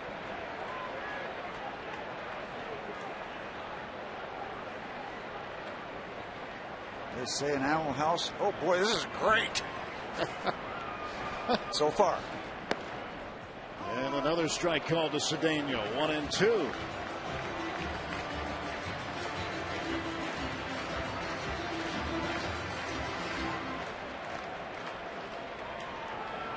Ryan Church with a big pinch hit. 3-run double. Boy, you couldn't catch the gap any cleaner. Just a bullet to right center field. Cedeno's last at bat of the 4th inning. He had a number of foul balls, stayed alive off Vicente Padilla.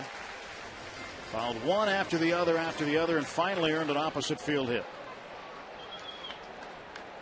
He is trying to be a very difficult at bat at the bottom of the order for the Pirates. Tough guy to get out. 1-2. And this one toward shallow center. And that's going to be in for a hit. Here comes Church in to score. 8-2 Bucks.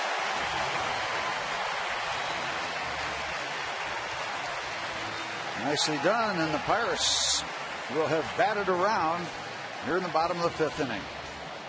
Everybody likes a lot of offense on a sunny afternoon. Just perfectly placed off the bat handle. This curls away from DeWitt in short right center field. The last time up, after everything settled down, quickly, Ronnie Cedeno with nothing at stake took off and stole himself a base. Iwamura fouls this one away, 0-1. Aki Iwamura from Uejima, Japan. Said hi to him in the hotel lobby the other night. You and I were standing there, and I said hi in Japanese, trying to be friendly, and he responded with, "Hi, how you doing?" It's a standoff. The pitch is low. 1 ball and 1 strike. A lot of media from the Far East paying close attention to Aki. And a number of our telecasts, some of our 156 HD telecasts, will be seen in Japan. So Japanese baseball fans can follow Aki.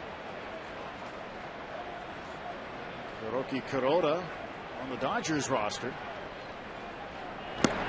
Strike is called to Iwamura. 5 times an All-Star in Japan. Originally a third baseman. I saw him play in Athens for Team Japan at the Olympics. He was the starting third baseman there. And when he came to the big leagues to Tampa Bay, moved to second. 1-2 pitch to Cedeno. Or rather to Uemura doesn't come. It goes over to first where Cedeno is. And Monasteros warming up for the Dodgers. Uemura slaps this one foul.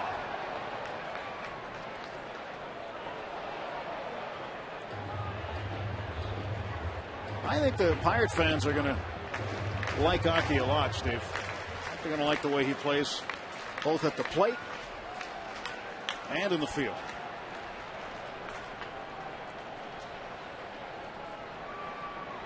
Two outs, Cedeno at first. 5 runs in this inning. Uemura taps it foul.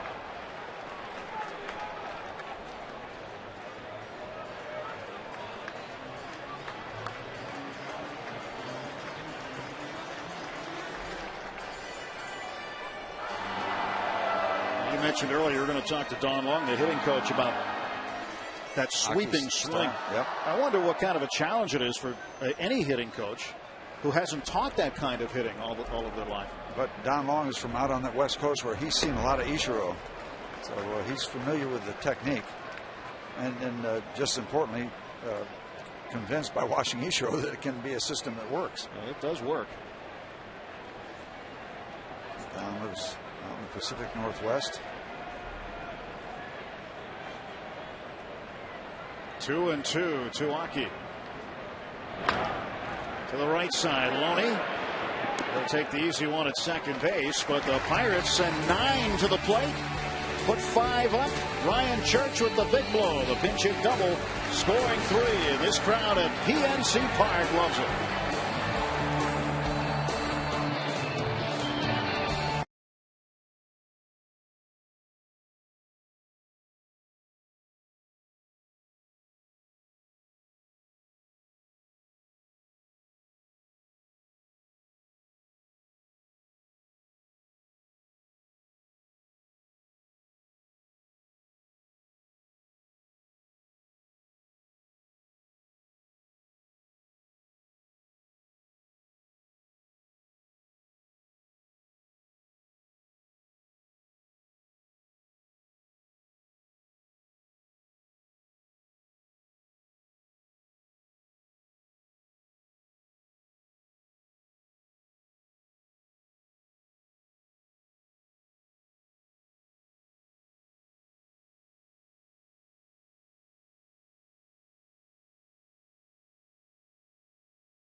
On a gorgeous afternoon in Pittsburgh, we go to the 6th inning with Steve Blass. I'm Tim Neverett. 8-2 Pirates.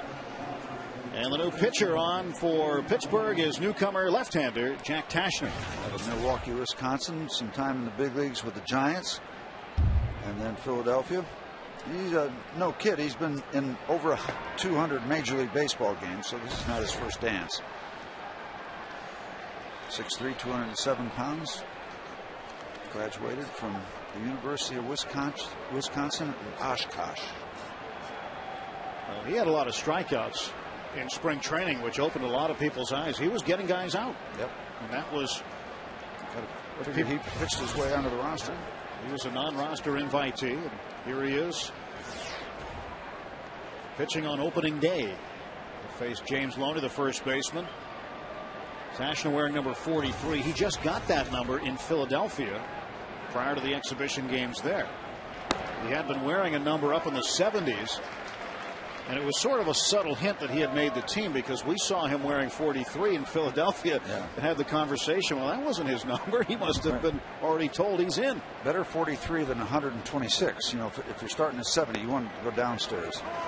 Tashner starts Loney off with a couple of strikes. And this is going to be the big thing. I mean, this guy's been around the big league, so you know he's capable. And what you want to see is a basket full of strikes. And these guys in the middle part of the bullpen scene. Tashner, 1 ball, 2 strikes. He had his San Francisco Giants jersey that he debuted in 2005 retired by Horlick High School in Racine, Wisconsin. And he's only the second athlete in school history to have it done. Stanford women's basketball star Sonia Henning the other. She's got a degree in communications from Wisconsin Oshkosh. Good to be back in Pittsburgh. I want to say hello to my good buddy, former roommate Dave Justy. Hope to see David on the golf course very, very soon. 2-2 pitch. Got him. David would appreciate that, coming in from the bullpen, big lead, throwing strikes. Tashner continuing what he did in spring training, keeping hitters off balance. His standard set of pitching mechanics. He's got that standard issue, big breaking roundhouse curveball like all left-handers have.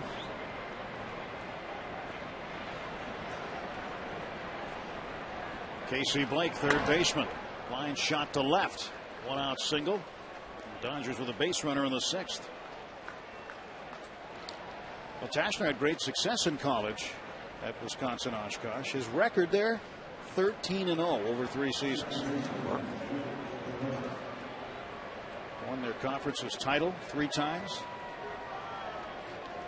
And during his 1999 season, he went 7-0 with an ERA of 1.5, striking out 79 over 53 2/3 innings.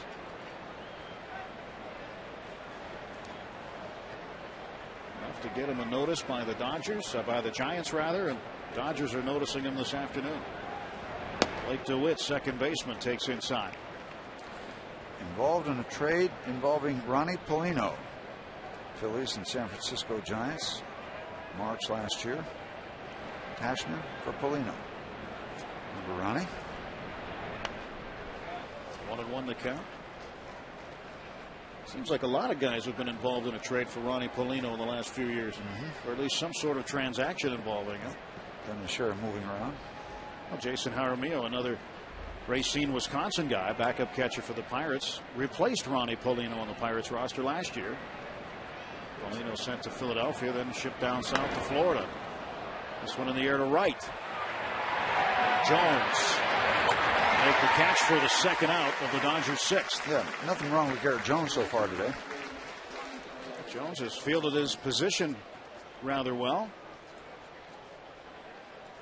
And earlier in the ball game, Coors Light Freeze Can takes you back. As Rafael Furcal thought he hit it in no man's land, but here comes Garrett Jones with a sliding grab. Outstanding work in the field. First out of the 2010 season. That's today's Coors Light Freeze Can, brought to you by Frost Brewed Coors Light, the world's most refreshing beer. And John Russell is coming to get Jack Tashner. Ronnie Belliard has come up to hit in the pitcher's spot. So Tashner gets 2 outs and will leave to a very nice round of applause. Welcome to Pittsburgh, Jack. Well, our Columbia Gas 811 call to the pen has been made. We'll tell you about the new Bucks pitcher in a moment.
It's opening day in Pittsburgh and opening week presented by Mitsubishi. The Chamber of Commerce couldn't have planned it any better. The Farmer's Almanac had it right. Just a glorious day, 76 degrees at game time, sunshine, and the Pirates ahead by 6 runs in the top of the 6th. Pirates playing to the script. Yeah, it's springtime in the Berg. It is gorgeous. I mean, setting the script right out of Central Casting. DJ Carrasco, another non-roster invitee who made this bullpen, is on for Jack Tashner. He'll try to get Ronnie Belliard, the pinch hitter. Last year, 49 games for the White Sox. Came away with a record of 5-1. ERA just over 3.5. One thing to keep an eye on, Carrasco occasionally will drop down and throw sidearm when you're not expecting it. 0-2 to Belliard.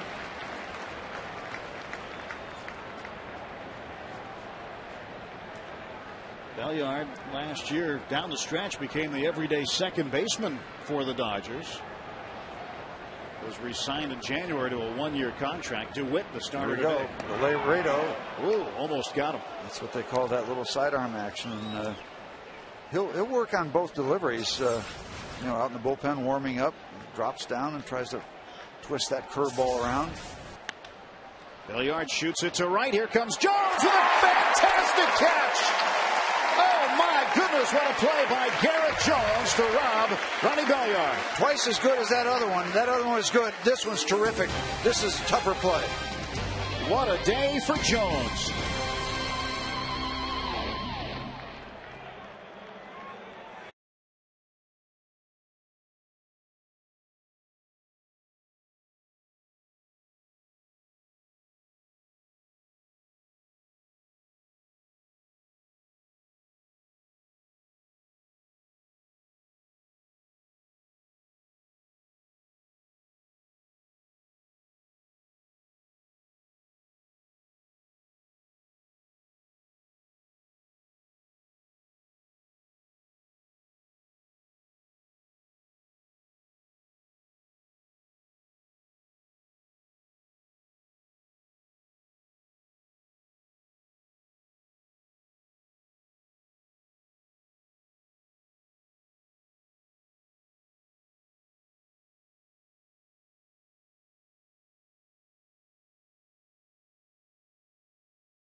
Belliard hits a sinking line drive, and Garrett Jones comes up big for the Pirates and ends the inning for the Dodgers. Any threat they might have had with Garrett Jones throwing the leather around in the outfield today.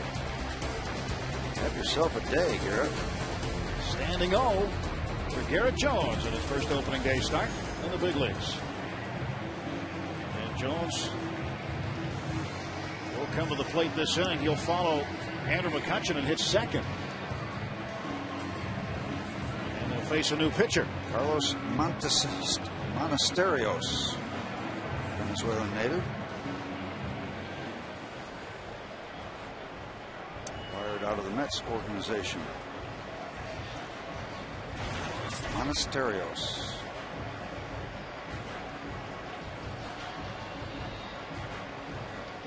Let's see, he pitched his way onto the ball club. ERA 169. Third pitcher used by Joe Torre. Ramon Ortiz had to come in for 2/3 of an inning to get out of it. First pitch swung on by McCutchen, popped up to right. Ethier calls off to Witt, and there was one out for the Pirates in the bottom half of the 6th. Keep in mind, bottom half of the 5th. Remember how it started? McCutchen was hit by a pitch. That's opened the door. Well, here's today's Plays That Made You Smile, brought to you by our friends at Aspen Dental. This one is a splashdown home run. 28th ball ever to be hit in the Allegheny. And then going the opposite way. This was in the third inning, down the line. Today's Plays That Make You Smile, brought to you by our friends at Aspen Dental. And a productive out his last time up, grounding out to Loney at first base, moving McCutchen from second to third. So 2 for 3 on the day. And Jones is behind the count, 0-2. Very wonderful opener.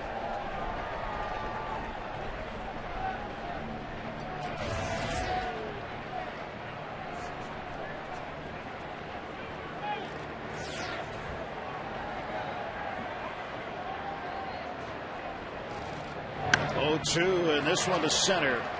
Hard hit, but Kemp waiting right there. Well, opening day is always a special day, and it's special in other ballparks as well. Toronto taking on Texas today, Steve. Blue Jays starter Sean Markham had a no-hitter through 6 1/3 before the Rangers' Vlad Guerrero singled to break it up.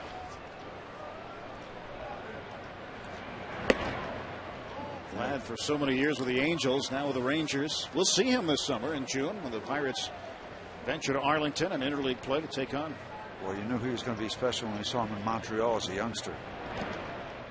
2 down, nobody on. Ryan Doumit, 2 balls, no strikes. Vladimir Guerrero. Oftentimes you see no hitters around opening day. Sometimes on opening day. Bob Feller did one way back. 2-1 to Doumit. Doumit doubled in the third, walked and scored in the fifth. 1 for 2 today. Ryan had a pretty decent spring. Felt good coming out of spring training. 2-1 pitch. Down to Casey Blake. 3 up and 3 down for Monasterios and the Dodgers. On to the 7th we go. 8-2 Pirates.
Dugouts. Our AT&T trivia question. Last season, what managerial record did Joe Torre tie? The most playoff berths as a manager with 15. He tied Bobby Cox. Tony La Russa has 13. Casey Stengel with 10. Joe Torre, 14 straight playoff appearances. Farewell tour for Bobby Cox, a distinguished major league career. DJ Carrasco remains in to face the top of the Dodger order. Rafael Furcal, Russell Martin, and Andre Ethier. You know, one of the keys, everybody talks about keys for the Pirates for the year. One of the things that people don't talk a lot about is better control. simply walked too many people last year. More strikes. More strikes. Never get enough strikes. Unless they start hitting them a lot, and then you got to back off a bit. 2-1. Upstairs, 3 balls and 1 strike to Rafael Furcal. You see the Phillies are doing their usual monster mash on the Washington Nationals, 11-1 in ninth. This just in. The Phillies are good. There is ball 4 issued, so the Dodgers with the leadoff man aboard. We got a pretty good up close and personal look at them for 3 straight days at the end of spring training. Twice in front of crowds better than 41,000 at Citizens Bank Park. And they've got a very strong offensive lineup, top to bottom. Russell Martin.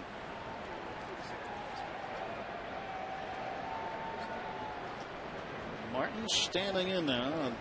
He has 1 hit. And now has been hit once. And not a good start to this inning for DJ Carrasco. Walking a hit batter. Pirate bullpen will be activated again. It's like Evan Meeks already throwing out there. And you see on the back of his jersey, his name's Russell Martin, but it'll say J. Martin. The initial J is there. He started doing that last season as a tribute to his mother's side of the family, whose last name is Jeanson or Johnson, because they're from Quebec. So he will wear the J in honor of his mother's side of the family.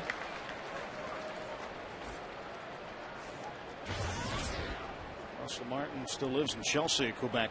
Andre Ethier, 1 for 3. 8-2 Pirates at the top of the 7th inning. George Sherrill is now loosening up, the left-hander for the Dodgers. And another strike to Ethier.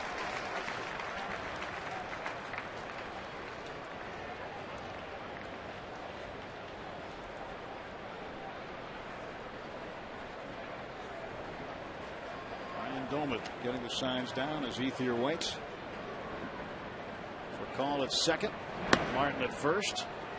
1-2.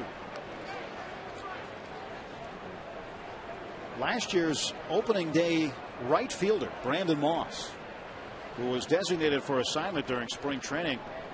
Today was the 10th day after that news came out. He cleared waivers today, Steve. Yep, so he will go to Indianapolis. The 10-day program has expired.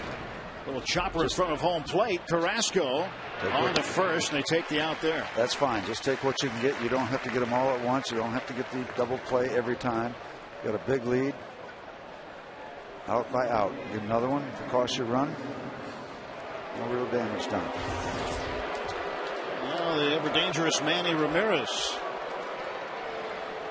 He's got 2 men on base and less than 2 outs. And we'll see if DJ Carrasco comes with that sidearm pitch against Manny.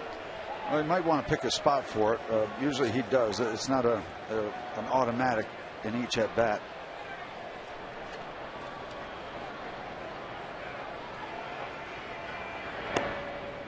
Strike 1.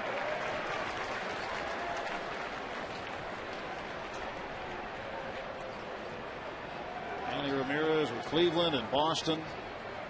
Dodgers now. Everywhere he's gone, he's hit. This one up the middle. That'll get in at least 1, maybe 2. For Call scores. Here comes Martin with the second run. 2 runs driven in for Manny Ramirez. It's now an 8-4 ball game. Second hit of the afternoon for Manny. And people might say, well, what about walking him in that situation? I don't know if you want to walk him. You got to make him earn it. He earned it there, so no doubt about that. But you walk him, you keep that door swinging wide open. John Russell will make another pitching change. Carrasco is done. And time again for our Columbia Gas 811 call to the pen. Evan Meek running on.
At today's easy-to-use.com minor league connection, we mentioned Brandon Moss a few moments ago, clearing waivers, being assigned to Indianapolis. Steve Pearce optioned yesterday to Indianapolis. He'll be their everyday first baseman.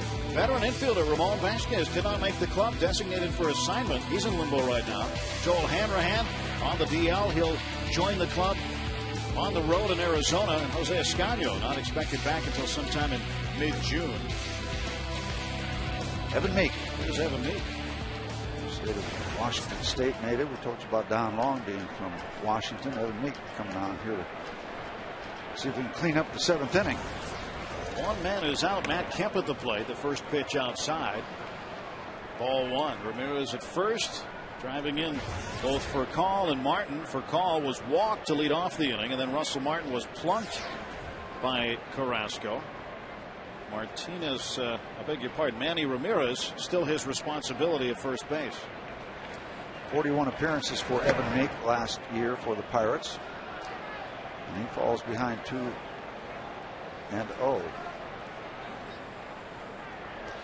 Amazing how these kind of innings can start. We told you about the 5th inning for the Pirates, started by Andrew McCutchen getting hit by a pitch. The Pirates went on to score 5. A walk here in the 7th has opened up the door for the Dodgers.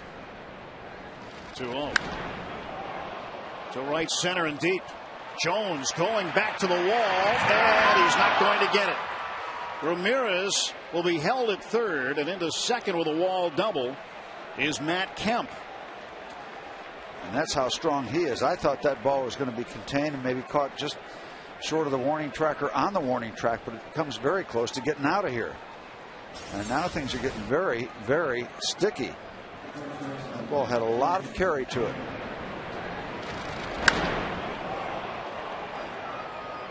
He's thinking that ball might be out of here. And it didn't miss much by getting out. Yeah, you saw him break late to go back up third when he realized it wasn't going out. Matt Kemp with his second hit of the afternoon. James Loney has struck out twice and flied to center. Still just one out, and Ryan Doumit wants to have a little talk. Well, a 4-run lead for the Pirates. The big inning, the 5th, where they sent 9 men to the plate. 5 runs scored. Garrett Jones has 2 home runs today and a couple of fine catches in the outfield. Joe Kerrigan, the pitching coach, will be getting the bullpen up and shuffling if they need to, trying to protect this lead. The Dodgers, a very potent offensive lineup, pretty much the same lineup they had a year ago that went to the National League Championship Series, ultimately losing to the Philadelphia Phillies. Zach Duke departed early, but that move paid off with a 3-run double by the pinch hitter Church hitting for Zach Duke. Russ Ortiz is up and throwing for the Dodgers in the bullpen right now. He's been around a while. Yeah, he has been. We've seen Ramon today, but Russ is next on deck in the bullpen for the Dodgers. Ground ball towards short.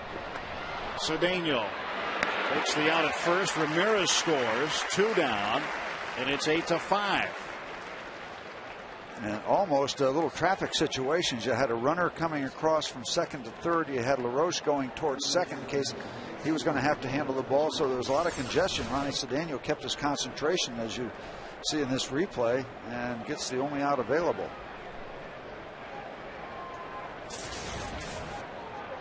Cedeno hanging in there defensively. Solid throw to Clement at first. Casey Blake, the third baseman. Should swing. They appeal to first, and first base umpire Larry Vanover says that he did not go. Ball 1 to Blake.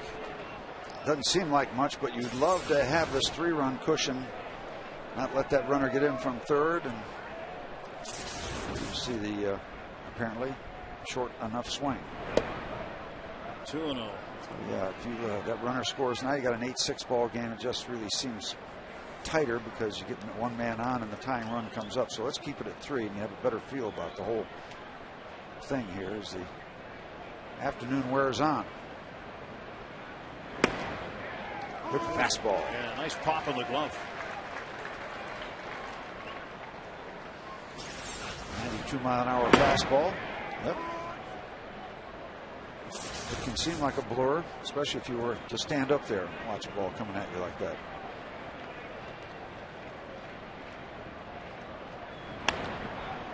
Yep. Up in the air, Aki Uemura wants it.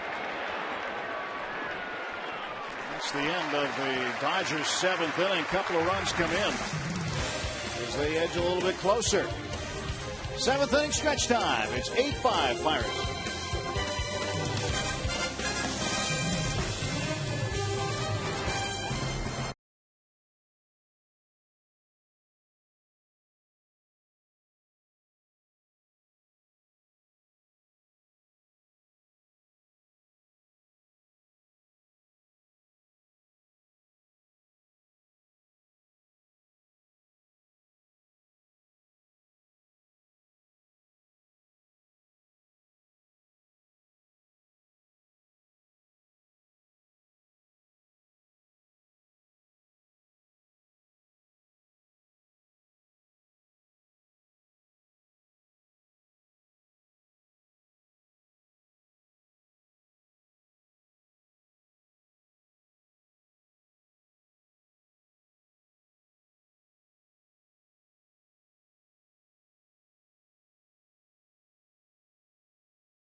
Back at PNC Park on opening day, 8-5. Pirates with the lead, a 3-spot for the Dodgers in the top of the 7th.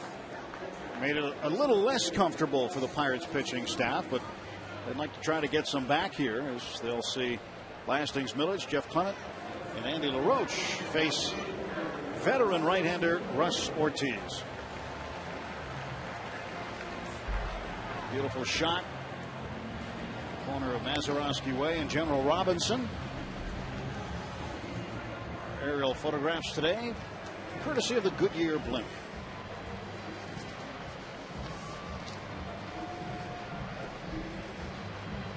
Russ Ortiz getting set to face Lastings Milledge. Milledge 1 for 3, an RBI double and a run scored in the 5th inning.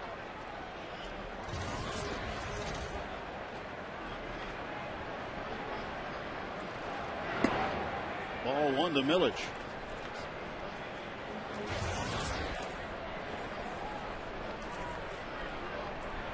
Lastings playing today on his 25th birthday.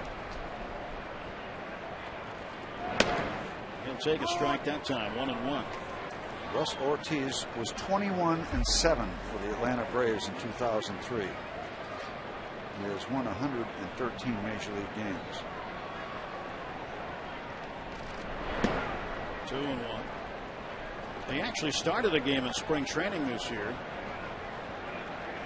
when he posted a 2.5 earned run average over 18 innings in 6 games and made the opening day roster with the Dodgers.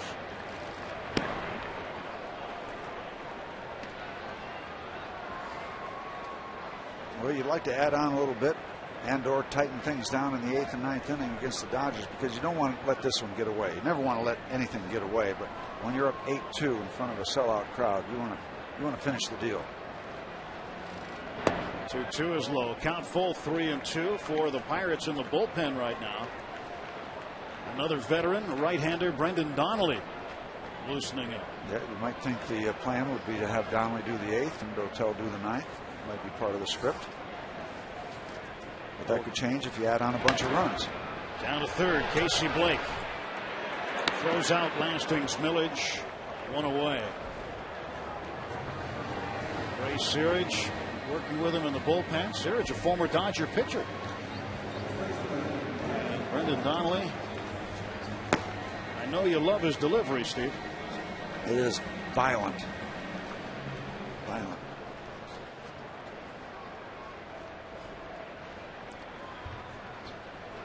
It was great to see Woody Heike honored before the game. Pride of the Pirates, a lifetime of commitment to the Pittsburgh organization, 52 years in professional baseball. Woody Heike honored. And I got a call last night from a friend of his, Trent Jewett, former AAA manager for the Pirates, third base coach. Wanted me to send along his congratulations. Pitch in for a strike. Trent Jewett, very, very good member of this organization, very qualified baseball man, now working in the Washington's organization. I think he's managing up in Syracuse, their AAA team. Woody Heike being honored by the folks here in Pittsburgh and remembered by Trent Jewett. Good stuff.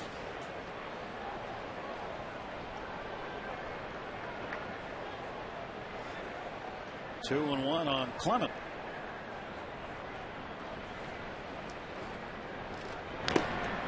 Two and two. This was the presentation of the Pride of the Pirates Award earlier today. Yep, Woody in the jacket with wife Anne Marie. Some players that came across his path. Over 2,000 players.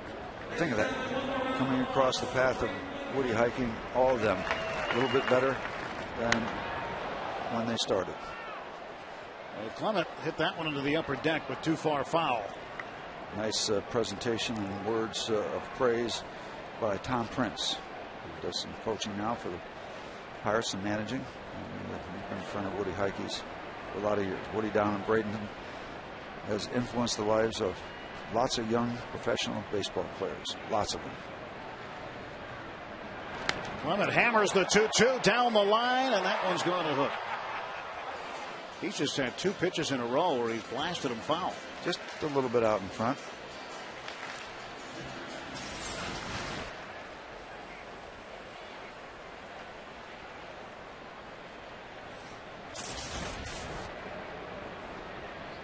Russ Ortiz delivers 2-2. Casey Blake drops it. Safe. E5. Like a broken bat, little grounded out ball to third base. The bobble made, and because there was good hustle by Clement, he beats it at first base. If he slows down, he's out by a step. The hustle gets him to first base safely. One on and one out. Clement just got there in time. Here's Andy LaRoche. Roach is 0 for 2, hit by a pitch.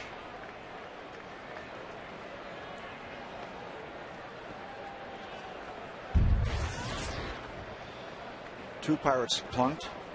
McCutchen also nailed. He came around to score.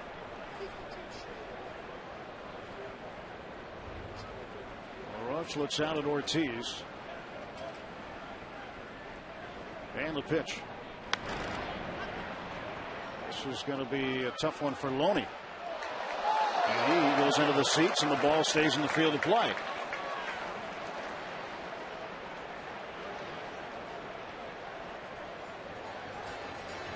So LaRoche catches a break. Awkward little pop up down the first baseline.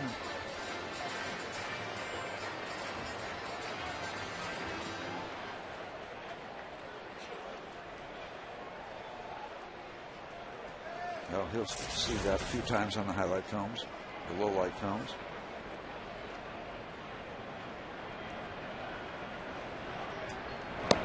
LaRoche takes a strike.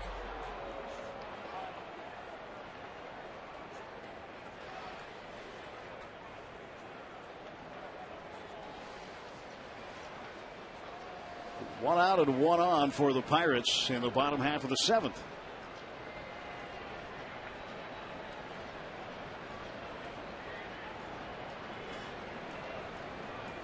Martin sets up outside, and the pitch is high, 2-2.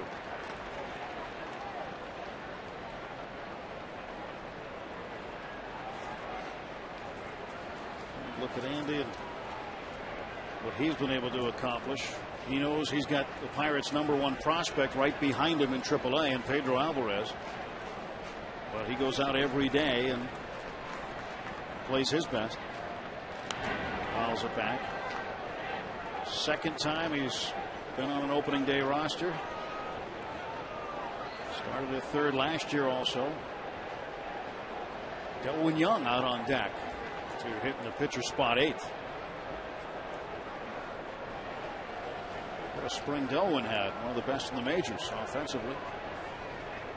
2-2 coming to Andy LaRoche. Count full.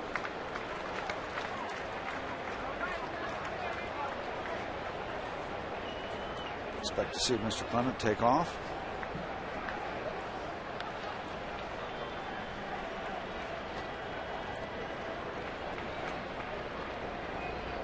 LaRoche with a full count. Clement the lead from first. Clement goes. Ground ball towards short. For count. Low throw, but it's dug out. And LaRoche is out 6-3. And safely at second, Clement. Clement, rather. Now, all winter long, we were calling him Clement. Yeah. And we got the spring training, and he corrected everybody in the universe. It's not Clement, it's Clement. And he probably wants that distinction for a number of reasons. First of all, that's the correct way to say it, but he is not Clement or Clemente or any association like that. This is Jeff Clement. That's okay, but it's hard for us to break that old habit of associating everybody with Clemente. Another former Dodger, Delwyn Young. 18 runs batted in and 6 home runs in 25 spring training games. That led the club. His 6 home runs were tops in the Grapefruit League. His 18 RBIs up at the top of the list also.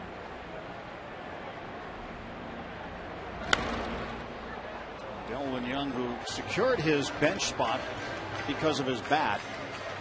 He'll occasionally play second base, occasionally play right field. He even played some third base in spring training. John Russell will try to get Delwyn Young's bat in the lineup as often as possible. Primarily from a bench role, he'll have some spot starts here and there.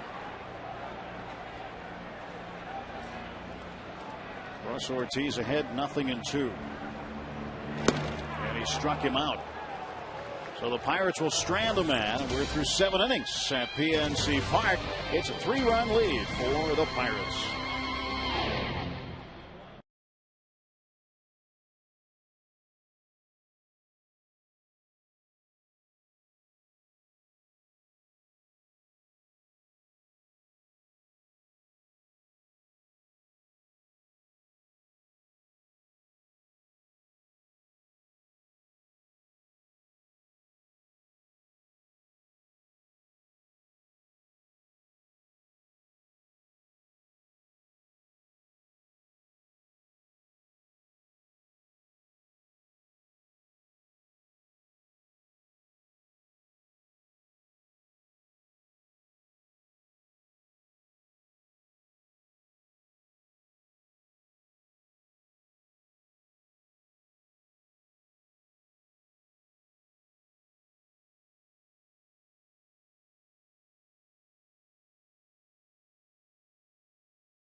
Garrett Jones hit one high and deep.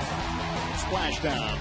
28th ball in the Allegheny River. That would tie the game at 2. This would put the Bucks ahead. His second home run of the ball game. And the 5th, Brian Church pinch hitting for Zach Duke with the bases full. He'd clear him off. A 3-run double.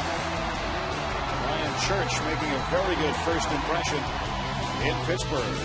Garrett Jones has made several good defensive plays today, as well as having the 2 home runs. And heading to the 8th, the Pirates with an 8-5 lead. And our first look in Pittsburgh of right-handed pitcher Brendan Donnelly, who is expected to be the Bucs' setup man all year. He has come on now to start the 8th and to face the bottom of the order for the Dodgers. And you will know his windup. You will know it's him every time you see him, because it's kind of a routine beginning to the windup and then a vicious release of the baseball. You'll know Iwamura's swing very quickly. You'll identify with him, and you'll know about Mr. Donnelly. Right there, it's okay, and then it gets rather intense at release. This is the 5th time he's been on an opening day roster. 3 times with Anaheim and once with Boston. Here we go. The set, and there's Aki. 1 away. I know you love that delivery, because I do. It's yours was kind of violent as well. Yep.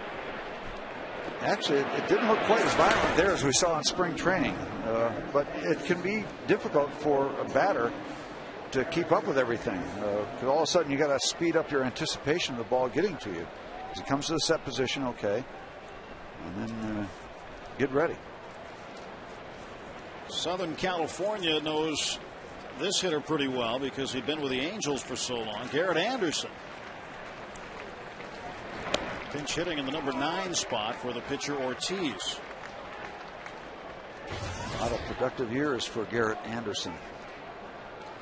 The Halos. Started 14 straight opening days with the Angels. The 0-1. And he and Donnelly know each other from that organization. If you look at Anderson, one of 89 players to record at least 2,500 hits. He has 2,501 career hits. Brendan Donnelly's been playing pro ball since 1992. 1992. He gets a strike at the knees on the outside part of the plate. 1-2 to Garrett Anderson, 3-time All-Star, 2-time Silver Slugger winner.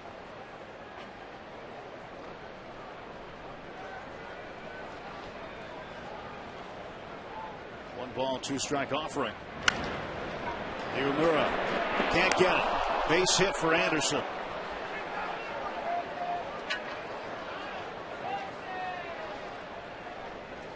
Brendan Donnelly spent 11 years in the minor leagues before he got to the big leagues in 2002 with Anaheim. I mean, that's some perseverance. A lot of time in the minor leagues, a lot of bus rides. It just makes it that much more worth it when you get to the big leagues. It's kind of like watching the minor leaguers who were on our trip to Philadelphia, Steve, getting a taste of big league travel in a big league ballpark, and all smiles from those guys who will all be at Double-A Altoona this year. For a call, takes strike 1. And Javier Lopez, another new addition to the bullpen. Veteran left-hander warming. I've seen a lot of people today. It's that kind of a ball game. Nothing really decided yet.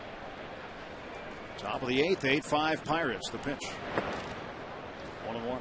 Actually, you go back during the resume of Brendan Donnelly. He was a member of the Pirate organization back in 1999. Spent some time, brief amount of time, with the Altoona Curve.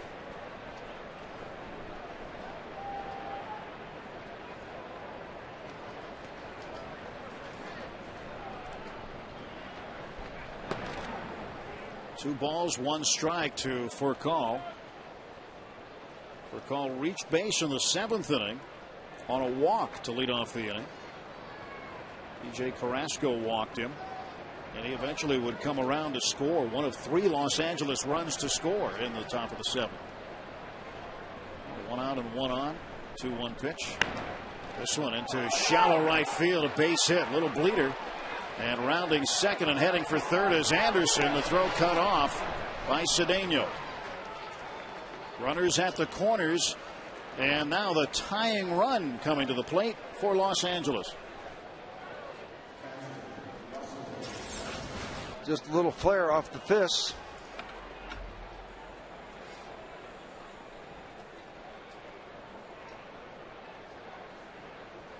They could really use that double play ball, that ground ball at somebody.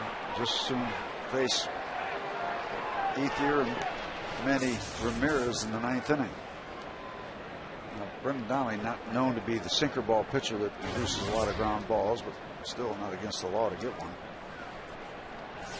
Russell Martin facing Brendan Donnelly, and Donnelly delivers a strike. Martin with a double in the 5th inning. Hit by a pitch and walked, and each time he's received a free pass, he's come around to score.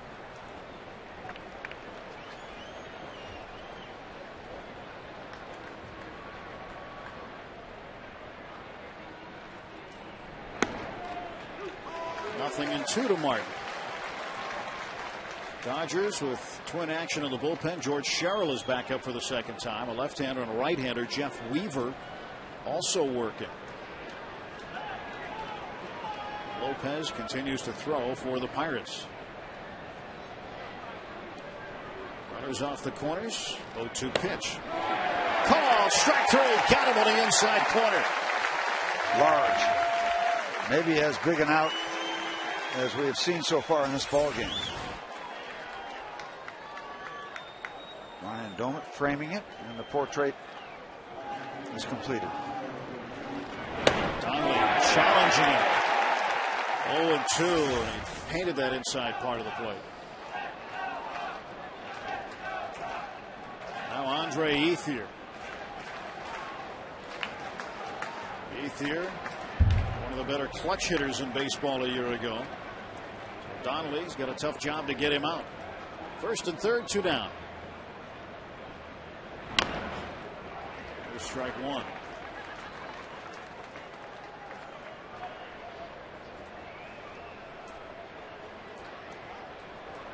Andre Ethier, a double his first time up. He would score a run. And then in the 3rd inning, he hit one he thought might have been for extra bases, but Lasting's Millage, deep in the left center field corner, tracked it down.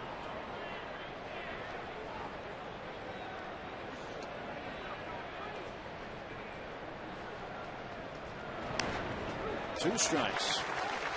I'd like to see that puts you at an advantage. Hitters won't admit it, but they'll have a tendency to get a little more defensive behind in the count 0-2.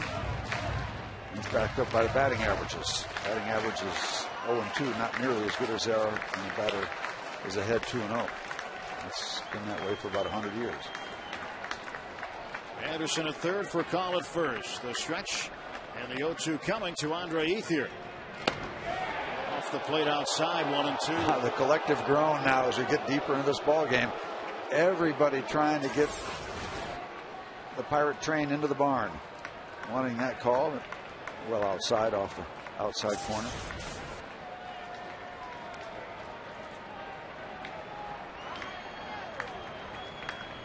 Donnelly's got his sign from Doumit. Now he wants to change it.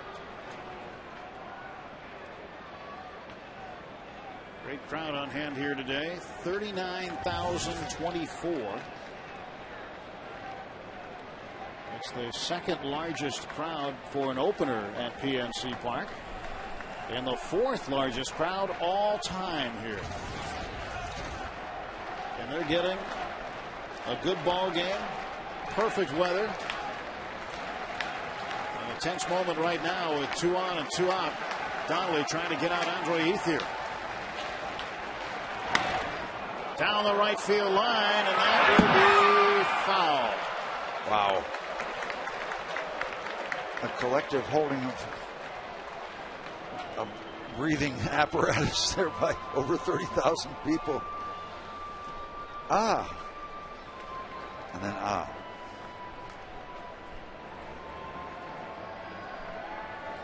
Well, Ethier will have to go get his bat, and Brendan Donnelly rubs up the baseball on the hill. And he got away with one. Kind of standing on the side there and said, well, okay, what do we try now? Now the veteran right-hander looks in. Now he's ready. The 1-2. Foul down the left field side.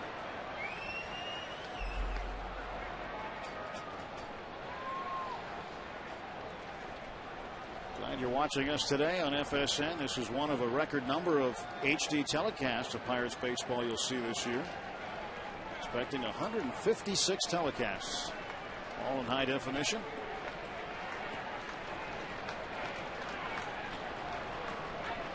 One-two. Got him. Brandon Donnelly sits down Andre Ethier as he strikes out one of the better clutch hitters in the game. After 7.5 from PNC Park, it's the Pirates 8, the Dodgers 5.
In case you missed it around the major leagues, President Barack Obama threw out the first pitch of the Nationals game. Phillies would win that one by 10 runs. Albert Pujols, the machine, starting off, well, great. 3 for 4, 2 home runs.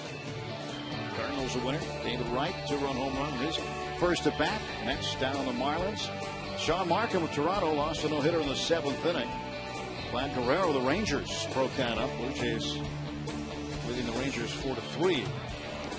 Brendan Donnelly got it done, Steve. Boy, beautiful pitch to end the top of the 8th inning. It looked like a splitter that had Ethier way out in front. Take a look. Downstairs, yep, way out in front. Ends the swing with one hand. That was a dandy. It couldn't have come at a better time. Andre Ethier is out of the game. Garrett Anderson remains in for the Dodgers, playing right field. George Sherrill is the new pitcher. He'll bat 3rd in the order. So the double switch has Anderson in right, Sherrill on the mound, and Ethier's spot in the order. Ronnie Cedeno, the number 9 hitter, who is 2 for 3 today with a run batted in.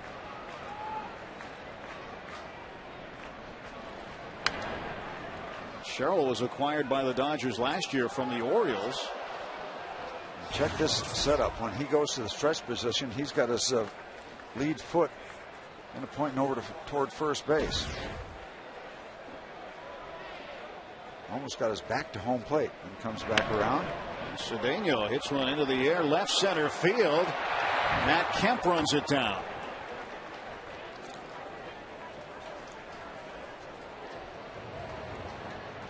Matt Kemp records out number 1 of the Pirate 8th.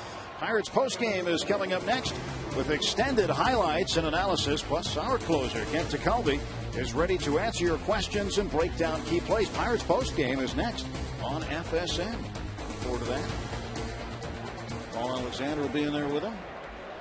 And there is Octavio Dotel getting loose. And he will be in a save situation unless the Pirates can get another run here. But Dotel signed to be the closer. He's a strike thrower. Aki Iwamura swings at strike one, 1-1. Here you see the interesting beginnings of George Sherrill's work. Looking at his second baseman, saying hello, and then come back to home plate. So just missing inside.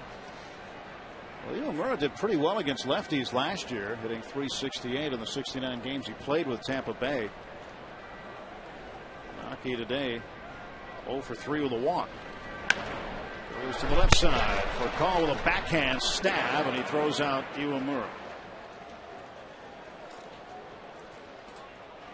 Andrew McCutchen will come to the plate. Prior to the game, he was honored and presented by General Manager Neil Huntington and Manager John Russell with this Baseball America cover. Baseball America naming Andrew McCutchen their Rookie of the Year last year. Andrew McCutchen with 2 down, trying to get something done. Ball 1 from George Sherrill. Well, Steve, last year the Dodgers had the best bullpen ERA in Major League Baseball. Better by about a third of a run over the next best team. 3.14 was their bullpen ERA. George Sherrill came in. He was part of that. Jonathan Broxton, their closer, was a big part too. Well, that's huge in this day and age that you don't have all that many complete games. You can play some 6-inning ball games and run the table for 3 innings, get 6 out of your starter, and have a strong bullpen, make a big difference. McCutchen hits this one hard to center. It is going. It is off the top of the wall. And McCutchen will pull into second base with a double. You got to keep in mind, Andrew McCutchen is not the biggest guy in the world, but he is physically matured, and he can drive the ball. I mean, this ball gets out there in a hurry, and it's just a matter of whether it's going to be 2 bases or 4 bases, or if it takes a funny angle, 3 bases. Gets into it.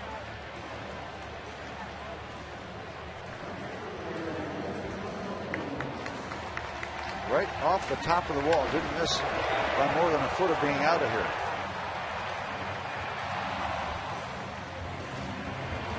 Now, if that ball takes a funny bounce, he has made a turn at first base that will put him in cruise and get that different gear, and he will be at third very quickly. Garrett Jones hit a 456-foot home run into the Allegheny River for 2 runs in the first inning. A solo shot in the third. Yeah, a little cheapy, maybe 340, 350. And now up there with 2 outs in the bottom of the 8th. 8-5 Pittsburgh. Pirates would love some insurance here if they can get it. They say the first one he brought home the bacon. The second one he brought home the bacon bits. Tonight at 7 o'clock, it's the opening day replay. In case you missed it earlier, you can catch it later. 21 home runs a year ago and half a season. Watches that one. 1 ball, 1 strike. Martin had to go way down to block it. It can't be much fun for a left-hand batter with Sherrill the way he gets things going. It looks like he's kind of stepping toward the first baseline, kind of wheeling his body all the way back around. Easy to have a nervous right foot. 2 balls and a strike to Garrett Jones. Ryan Doumit on deck. Jones looking to do some more damage. 2 out of 4 today. Hit .293 last year, driven in 44 runs from July 1st on. You know, they talk about hitting a lot of solo home runs. You know, he can't control what happens in front of him. He can try to hit the ball hard, no matter if there's 1 person on base or 2 or whatever. But the criticism of him hitting solo home runs to me is silly. He goes up there and deals with what's coming in from the pitcher's mound. Stays alive.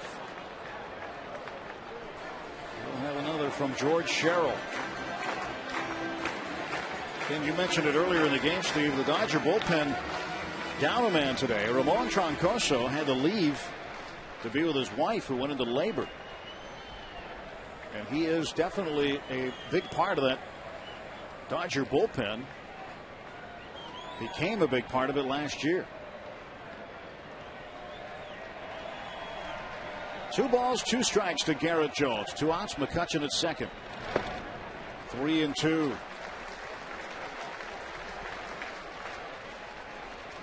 Sherrill can afford to be very careful with Garrett with first base open.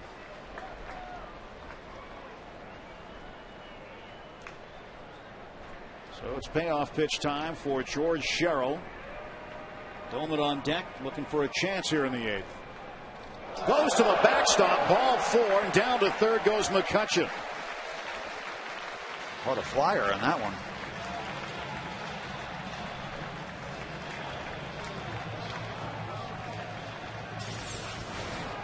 This one's not even close.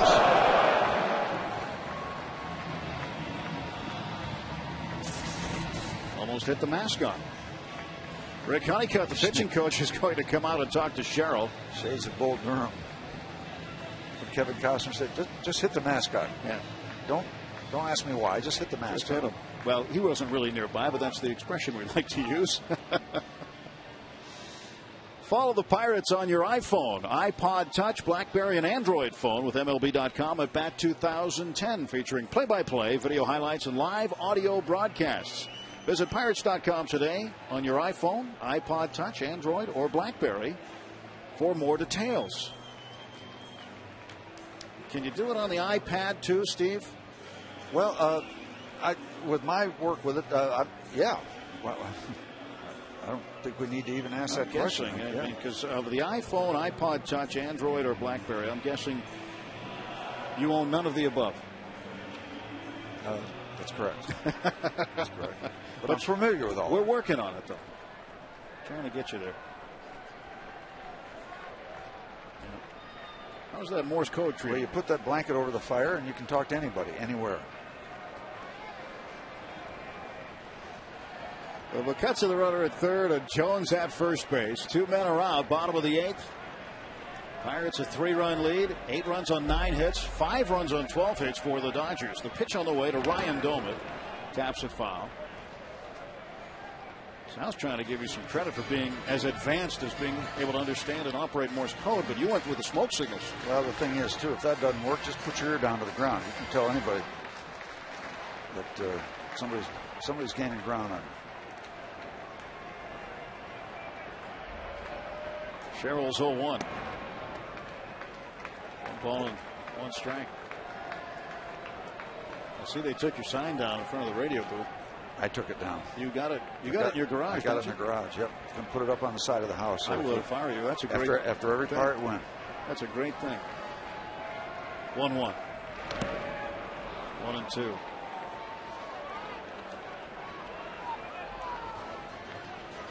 I mean, last opening day. It doesn't look quite the same. Right there was where the sign was. Let's see. Right there. But now it's just. I didn't even know what happened on the telestrator there. Bob Walker's in a dancing mood over there. 1-2.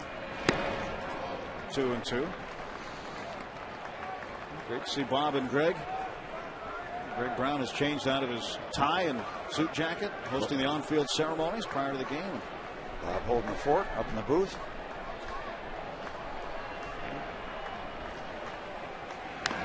It's like Bob was out of coffee.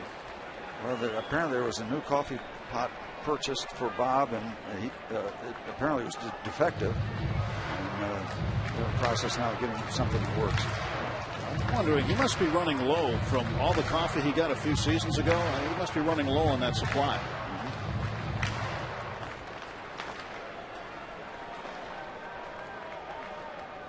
2-2 pitch. Rendoma down to third. That's a foul ball. Wow. Just foul, as they say. Umpire Alan Porter right on top of it.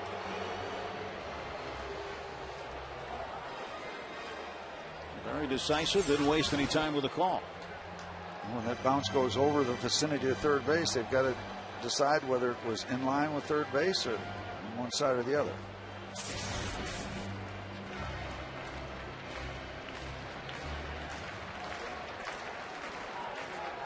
Two and two to Doman. This one he got deep to left. Way back and gone. 3-run home run. Ryan Doman. Boy, I'm glad that ball was called foul over the third baseline as Ryan gets into one. And that could be the final touch. Domet unloads. They love it. Who doesn't love the 3-run home run? Curveball, up, in, and out. You know when you get it. Well, that's kind of the old Sammy Sosa hop.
Well, Andrew McCutchen got it going with a double off the center field wall with 2 men out. Jones walked, but he really liked Ryan Domet's 3-run blast right off of George Sherrill. It's the 8th career home run for Domet while batting right-handed. The last time he did it was at Houston off Tim Burdack on the 13th of September. So he did the monster mash on that one. Yeah, he did. Just the other day, somebody was asking me, well, what about the Pirates' offense? How are they going to score runs? Well, I don't know about that for the duration of the year, but I'm kind of liking what I see today. 11-5. Thanks to the smash to left by Domet. Blasting's Millage. Facing Jeff Weaver. And he takes a strike. 2 down, bottom of the 8th. For the Dodgers, Manny Ramirez, Matt Kemp, and James Loney. 4, 5, and 6 due up in the top of the 9th. And Weaver comes from the side. Yeah, and he's got a lot of side to come from. What is he, about 6'6", 6'7", 6'8"? He stretches out there. It looks like he's coming down the third baseline. Man in our postgame show studio knows about that. Kent Jacoby. Rubber band man. 0-2 to Millage. Again from the side. Blasting's RBI double in the 5th inning. Scored a run. See the numbers on Weaver from 2009.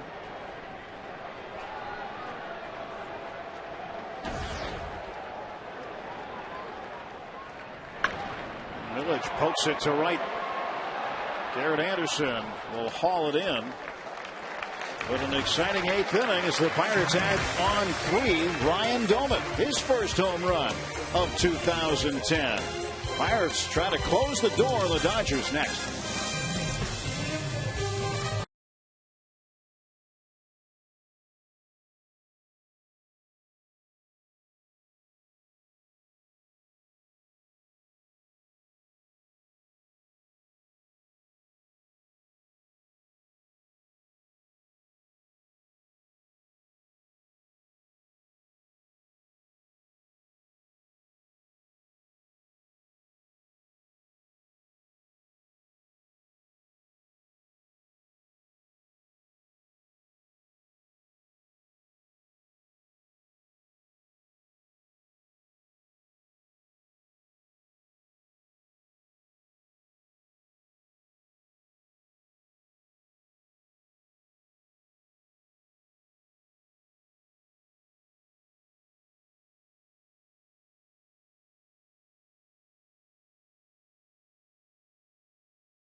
It's opening day 2010 at PNC Park. We go to the top half of the ninth inning. And the road ahead, Wednesday, game 2. 7 o'clock right here on FSN. Thursday afternoon, a 12:30 game. And then out on the road immediately, taking on the Arizona Diamondbacks. Only one telecast scheduled from Phoenix. That'll be Friday night, 9:30. The other games, 8 and 4. So Octavio Dotel comes on. Pirates with an 11-5 lead. The 11 runs scored is the most the Pirates have ever scored at home on an opening day in club history. Always important for me to keep track of the Toyota road ahead, because you guys go out on the road. I got to make sure I tune in on time. Manny Ramirez facing Dotel. And Pittsburgh's first look in person at their new closer. Ball 1. Ramirez 2 for 4. He has a double, 2 runs batted in, and a run score. 2-0. Octavio coming over from the White Sox. With the Houston Astros, Steve, one of the better strike throwers in baseball during his time in that bullpen. That was a nasty bullpen in the days of Dotel, Lidge, and Billy Wagner. And when you look at Dotel, Lidge, and Billy Wagner, they were the top 3 strikeout artists in baseball for a time, with Dotel being the top guy. He delivers a strike there to Ramirez. And since 2000, Dotel starts with 745 strikeouts. Lidge 710. Wagner 698.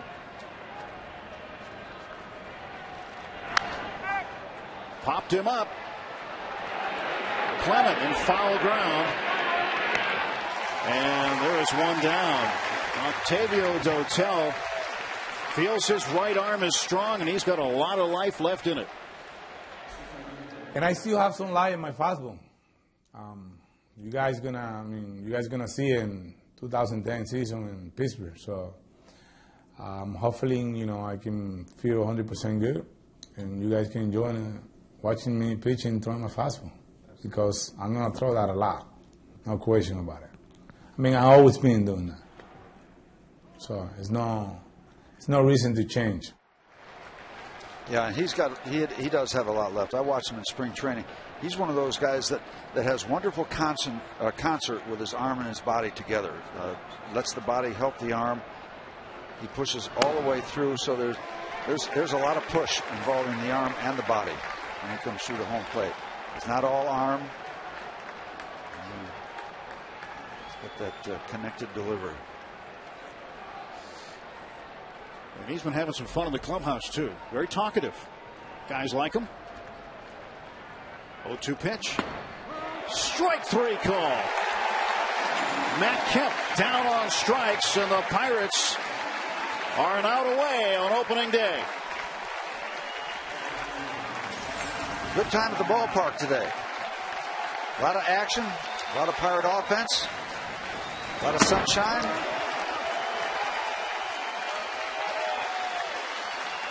And a lot of folks standing up.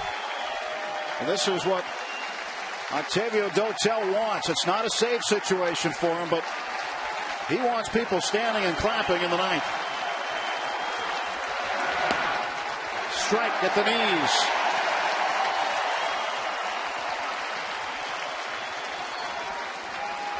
.92 miles an hour for Octavio Dotel.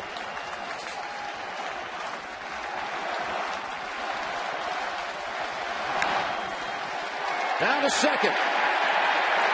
And the Pirates win on opening day for the 4th straight time. And it's the first time since winning 6 in a row from 1935 to 1940 that they've won 4 straight on opening day. Boy, Tim, a lot of fun. It started out with a lot of people getting to the ballpark, a high energy level. The Dodgers scored 2 in the first. And then Garrett Jones dropped the bomb that got everybody going. And they haven't stopped cheering since. He went deep again. Doman goes deep. And